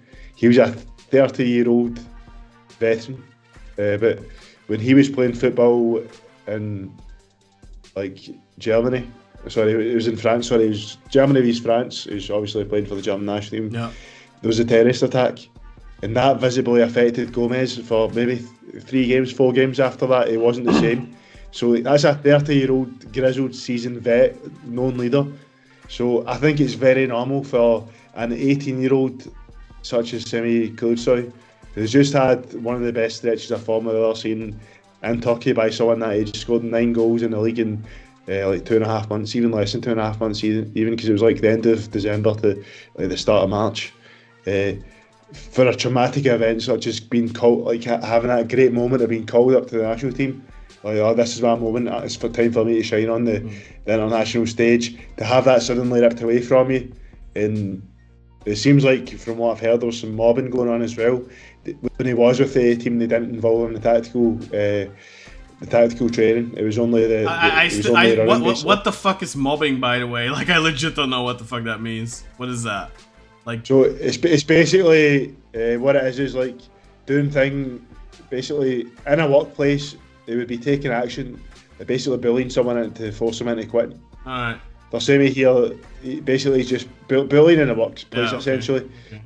Like, normally it really means like in an attempt to make them quit, but in this case it's not really that the case. It's just more he was mistreated in the workplace because he's called up, but they don't even put him in the tactical training. He's just doing the running, and then they send him down to the under 21s. Like, when you look at Gomez, something traumatic happened when he was playing. Like, It's obviously Alright, you okay, can't so- really compare the two things, but obviously a Well, traumatic event is a traumatic event. They're both traumatic, Yeah, yeah. and the fact that Gomez, a seasoned vet, for a few weeks was affected after that, seemed visibly shaken, it's very understandable that for a couple of months, an 18-year-old like Semi Khedira has a bit of a drop in form. Yeah. So it's very understandable. If that can happen to a guy like Gomez, of course it's going to happen to a young kid like Semi. And It's Feas understandable. even said that Feas said publicly that Semi Stop was rattled, Crying. significantly rattled. So I don't know how you want to see it. Whether you want to say, okay, they did it on purpose or they don't. The fact is, they handled the situation extremely poorly. The way he is currently being treated in the national team, I think is very similar. I watched an interview yesterday with, Wesley Sonk was on a television program, is a former Belgian striker, and he mentioned that in 2002, when he was in the national team at the World Cup, he wasn't getting chances either initially, wasn't getting off the bench and that kind of stuff. And he talked about how that impacted him and how mentally that really affects you. And I just, I couldn't help but think about Simi. And yeah, I think that right now he is probably not in the best place mentally. And I think he's going to, I really hope that Giovanni Van Bronckhorst is able to work with him properly this summer, because I think he has all the talent in the world, and I think they're doing their darnest to break him mentally right now. And yeah, I think it's malicious. I think it's terrible what they're doing. And I really hope, I know it's not gonna, I'm confident it won't happen, but I really hope that I'm wrong and that he will get some minutes against Austria, even if only 10. I just hope he gets a little taste. And he's 18 years old. He doesn't need to start every game at the Euros, but he needs to be allowed to have a taste. Like, if you look at Nihat, Nihat had a career season in the 2002-2003 season for Real Sociedad. Scored 21 goals in La Liga. In 2002 in the World Cup, didn't come off the bench. I think that's terrible. I think that's a failure of a coach. I think Şenol Güneş in 2002, everyone loves him for what he did there. Kept Ilhan down. Only put him on when he didn't have any other options. Didn't even give Nihat a single minute. I think what we accomplished in 2002 was amazing. But I think there was some bullshit going on there back then as well. And I think that bullshit is even more explicit now. Now look, you say, I don't think he's the type of talent that Arda Güler is like, whoa, okay. Guy, dude, come on. Arda Güler is the biggest talent to come out of Turkish football, maybe ever. At least since Sergen. I think Sergen is talent-wise the same, but Arda has the mentality. I was going to say, because he's already left. He has the ambition. Yeah. And Arda is probably, in 10 years' time, we'll be talking about Arda, if he stays spared from injuries, as the greatest ever. Best Turkish footballer ever. Period. The fact it's like saying Ronaldo's nothing special because he's like, he's no Messi or whatever, and it's like, yeah, like Simi might not be the same level of talent as Arda, but he's still an amazing talent. Yeah. Like he's not Sergen, but maybe he's Nihat. And Nihat was in his prime really good. Maybe he's Oktay, who in his prime, again, before his career got derailed due to mental reasons, was really good. Or let's put it in a different... he might not be Zinedine Zidane, but why not Trezeguet? Why not Henry? Right? Alright, let's move on. Yeah, let's move on from this now, because I think we wasted a lot. Well, I think we talked enough about it. I'm not going to say wasted. I think... it's good. Orhan, thank you very much for your input and differing opinions. There's nothing wrong with that. And it got a good conversation going. So thank you for your remarks. But let's move to the next one, please, Sinan. That's actually just about it, because from there it kind of descends into back and forth about that. Yeah, so Umer said that if Sammy was English, he'd be worth 50 million now, with how his huge potential. For sure. I think that is 100%. Fully agree. Like I mean, look, if he was English, 100%. If you look at look at Rashford, what has he accomplished in his career? Exactly. Right? Yeah. Like, I mean, obviously he has done. I mean, I'm not saying, but like for the potential he had, like how He's many still players, like how many players truly reach their potential? Like it's so rare. Very few. Yeah, like the chances of Simi reaching his potential aren't great. That's the same for every single talented footballer out there. That's just statistically the way it is. He'll need luck. He'll need persistence. He'll need mental perseverance. He'll need a lot of different things to make it ultimately. But he has the tools to make it. He just needs. For sure. Doesn't guarantee Opportunities. anything. Yeah. Basically, he just needs opportunities. And it's great that he's already on, the radar of such big clubs. I think it's likely he'll not even get the chance to fester, which good for him. Carlito goes Batuan trauma, or Muhammad Demirci, which we've already sort of addressed. I mean, the difference with Muhammad was a massive talent, but let's be honest, other than a couple of free kicks and shots from distance, it never put together a season. Yeah. It never translated to the senior team. There were sparks, but he was never able to properly justify being given a shirt. And Batuan, he had also moments, but it was never like Simi. Like I don't think I can remember on his debut Batuan got us a win against Gaziantep in the 95th minute. I remember that game. Yeah, so saying he never carried the team, I guess he carried us to a win there. But the way Simi at times carried, like let's not forget, we played him on the left most of the time because nobody else could do anything. And we literally looked to an 18-year-old kid this season to win us matches. And he, until Mucci and Musrati came, Simi was the only thing we had. He was the only chance at winning matches was if Simi was on. Kaan, we were podcasting, and there were weeks on end where we said, I mean, maybe Semi will do something to carry us, but that's pretty much our only hope. And he did for week after week for a good 2 months. He was the only one carrying us, and not just carrying us by scoring wonder goals like Abu last season, but actually building up well. He was vital, terrorizing pivotal. defenders, and even I think in the derbies against Galatasaray, he wasn't able to really put his mark on the game because they double marked him. But against Fenerbahce, they didn't double mark him and they just had Osayi on him, and he really gave Osayi a run for his money, man. Osayi had to pull out every trick in the book to just prevent him from doing something, and I think that's also a compliment to Simi. Osayi didn't have an easy evening.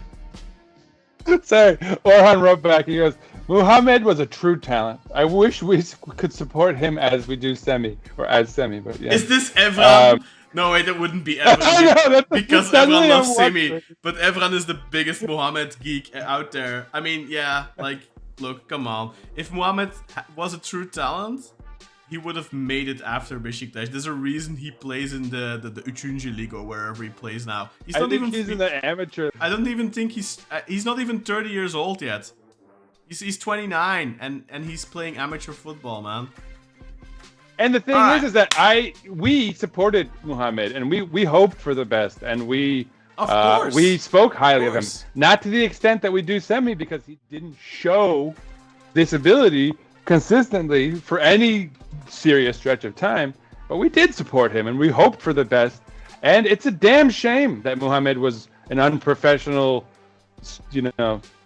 guy. He was doing stuff like this too much, man. There you go. Yeah, look at that. Yeah, I mean, there's just okay. I don't want to spend any more time on Semi. All right. I think we had a really good discussion about Semi. I think we had some good stuff about Di Maria. There's still stuff in my head I want to say about Rafa, honestly, but we've been going for so long already. Just to close it down, guys, for Rafa, I think what we need to do as well here, we need to appreciate the fact that he is able to create space for players, that he's able to score goals, give assists and all that, but don't expect him to be to score every chance he gets. He's gonna be one of those players that gets in a lot of positions. He's gonna miss a lot of chances, but also score a lot of goals. Hopefully. Let's cross our fingers, right? Because it's the first time in his career he travels outside of Portugal. So there's always a possibility at that being a culture shock or it being difficult for him. But from everything I'm hearing, he is an extremely professional player. If you watched his interview, which I have also linked in the comment section on the official Beşiktaş page, the reason he wears number 27 is family, because it's his brother's birthday. He is, as Ana Luisa told us, an extremely private person. He's not a showboat. He is not somebody that shows necessarily a lot of emotion on the pitch, but he works his socks off. He's very professional. I think we need that. I think we need some of that. I think we need that in our dressing room, in our locker room. Hopefully it translates to some of the younger players and it can rub off on them. Hopefully he can lead by example, have 3 more amazing seasons, at the very least 3 more amazing seasons at Beşiktaş, and help us get to that next level, close the gap with our rivals. Cross our fingers that he does well. Cross our fingers that the board continue to build a good team.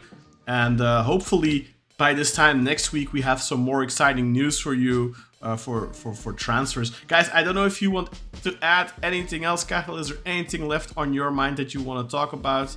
Yeah. Just that so far the window's looking good. My only criticism would be the age of the players. That from now on I'd rather see us look at younger players. But other than that, everything's looking promising. It looks like we're building a good team, so hopefully that materialises. And obviously Rafa especially, phenomenal player. I think Rafa's the best signing we've made in years, just because he's still at an age where he's at his prime, just off his career season. I think it's one of the best signings we've made in years, so I'm just very excited to see Rafa play in the Beşiktaş jersey. Yeah. Sinan, your final thoughts on the Rafa signing? Yeah, I mean, I think it's the perfect signing. I think it's like what people think they were getting with Talisca is what we're actually going to get with Rafa. You know, the full creative package. There's still people who think we're gonna sign Talisca as well. By the way. Yeah, it's not not gonna happen, guys. Come on, we literally just signed a person in his the most the best paid player ever for Beşiktaş, by the way, officially. I think that'll be broken this year, but I won't be surprised. You think? We end up, yeah, I think. Do a hot take. Who's gonna break that? I think Di Maria will get paid more. You think so? Ooh. Yeah, but I think Hüseyin Yücel will pay out of pocket, but it's going to be more than Rafa. Okay. Could be. My last comment is that we shouldn't worry so much about like who we're rumored to be linked with as far as their age and all that. Let's see what the actual team is. Let's see how well balanced it is. Let's see, you know, that like if we are getting a bunch of older guys that we're also, you know, maybe we'll get a bunch of younger guys who will benefit from that experience and from, you know, being under their tutelage.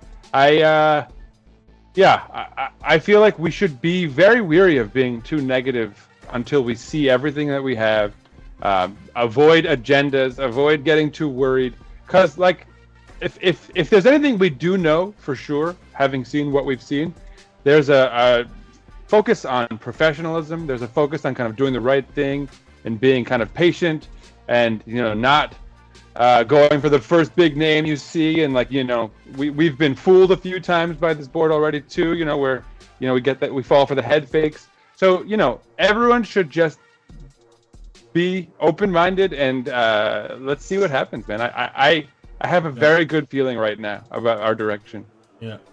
And don't fall for, like, you know, don't fall for all the media stuff, guys. Like, Giovanni Van Bronckhorst came out of left field. Sure, there were a couple of people talking about, but let's be honest, like, he wasn't the hot name in the media at all. He wasn't the people.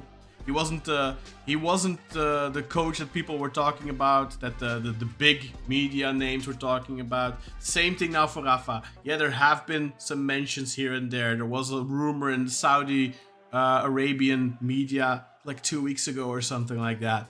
But it never took up steam. And it kind of came out of left field as well. I think, okay, Hummels is obviously extremely in the limelight. So that might happen. Don't be surprised if we suddenly sign somebody completely different that we never even heard about before. but have faith in the board, man. Like, they got us Al Musrati, they got us Mucci, now they got us Rafa. Like, they're signing big, good caliber players.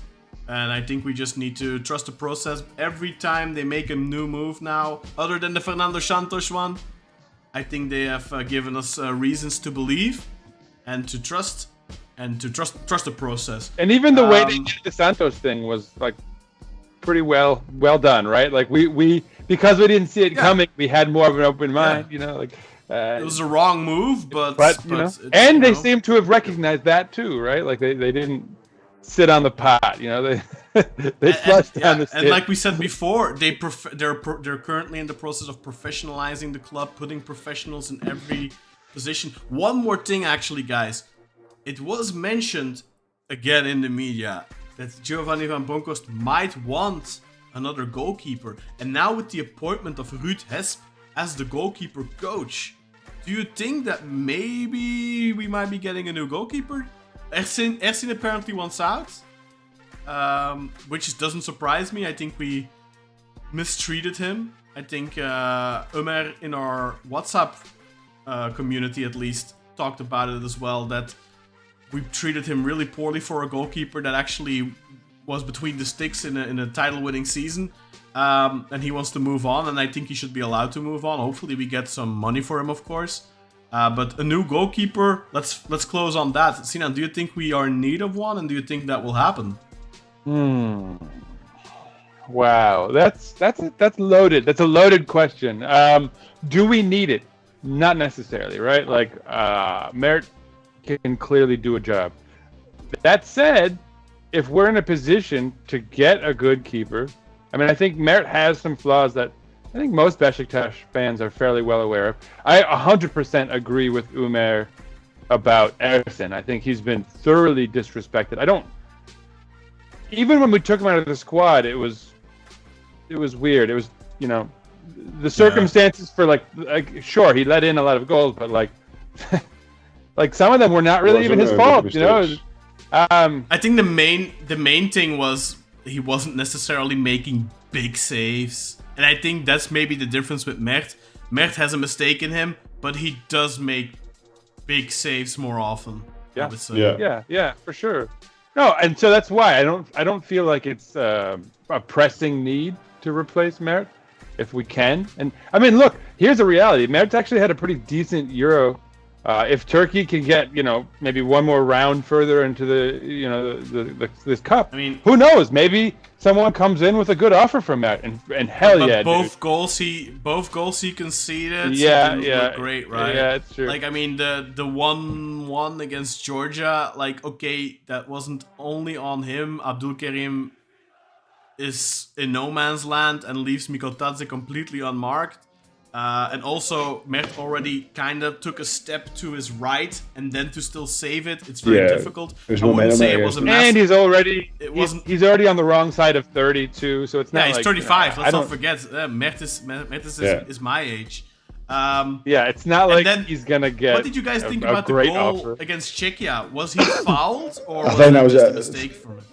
I mean, what I was always told when I was a wee boy, my grandpa would always say, if the goalie's off his feet and he's touched it, it's a foul. So for me, that should have been a foul. In his box. Yeah. I thought so. In the 6-yard box, I think it's called. Like, I've always been taught, if you touch the goalkeeper there, he has the ball, it's foul. Yeah, and for me, I instantly thought that's a foul. And I was surprised he didn't disallow it, honestly. I don't think the guy did too much, but Mert had the ball in the air.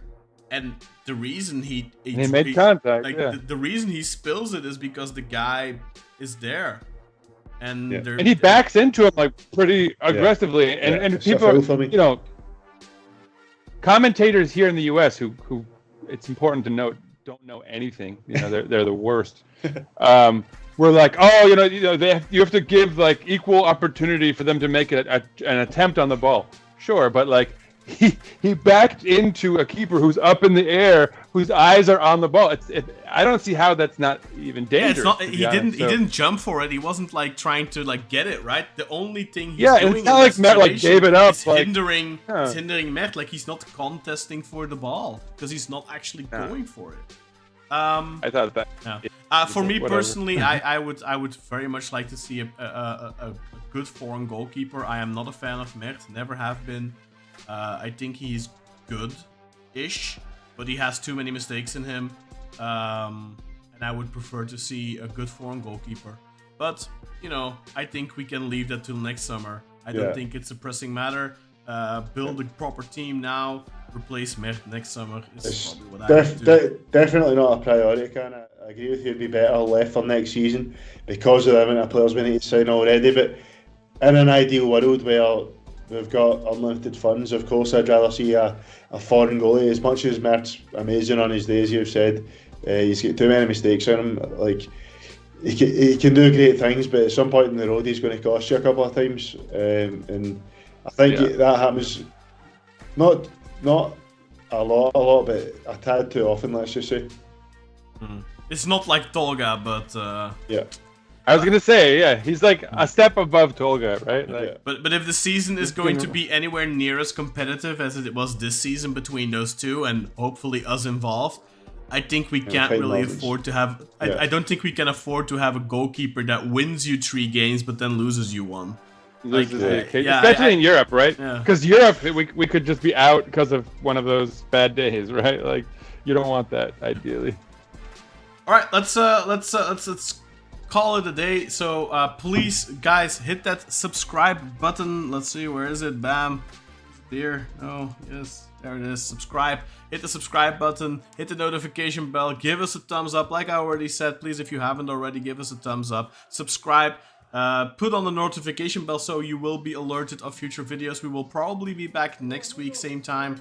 I think Friday is a decent day, but we might be back on a different day. It depends. Like, if something really big happens, let's say we sign Hummels or something, we might be back earlier. So yeah, probably next week, Friday. If absolutely nothing happens and it's super quiet, it might be another 2 weeks, because there's no reason for us to make content if there is no content. You know, we're not Serjan Dikme. We're not going to throw bullshit at the wall 24/7 just to get your views. We rather give you some quality content, and I hope you appreciate what we're doing. We definitely appreciate you watching, and thank you very much for helping the podcast grow, and continue to do so by hitting thumbs up and sharing it with your friends. I got nothing further to ask, so I'm gonna give the microphone to Sinan. First of all, thank you, Carlito/Mario, maybe, for your little comment. I bet he has new names like fucking John or something like that. If it was Mario, don't you think he would have said so by now? Oh, I don't know, man. You know, anonymity is a powerful thing. No, thank you, Carlito, for the comment there. Umer, I agree with you, Umer. Imagine having the last name Dickme, the Dick Bomb. Everyone, let's get hype. It's time. Like, we have one of these great summers where we get to watch football to sort of build up into the season that we're all excited about. So enjoy, folks. Go Turkey, right? Let's hope we do something surprising, but I don't think anyone's like expecting it. With that said, though, and I think this is probably the most important thing. Let's go Beşiktaş! Peace out, everyone. I couldn't do that. Şimdi Bobo'nun önüne. Bobo aldı. Bobo girdi. Bobo çok babasın. Çok harikasın. Çok güzelsin. Harika.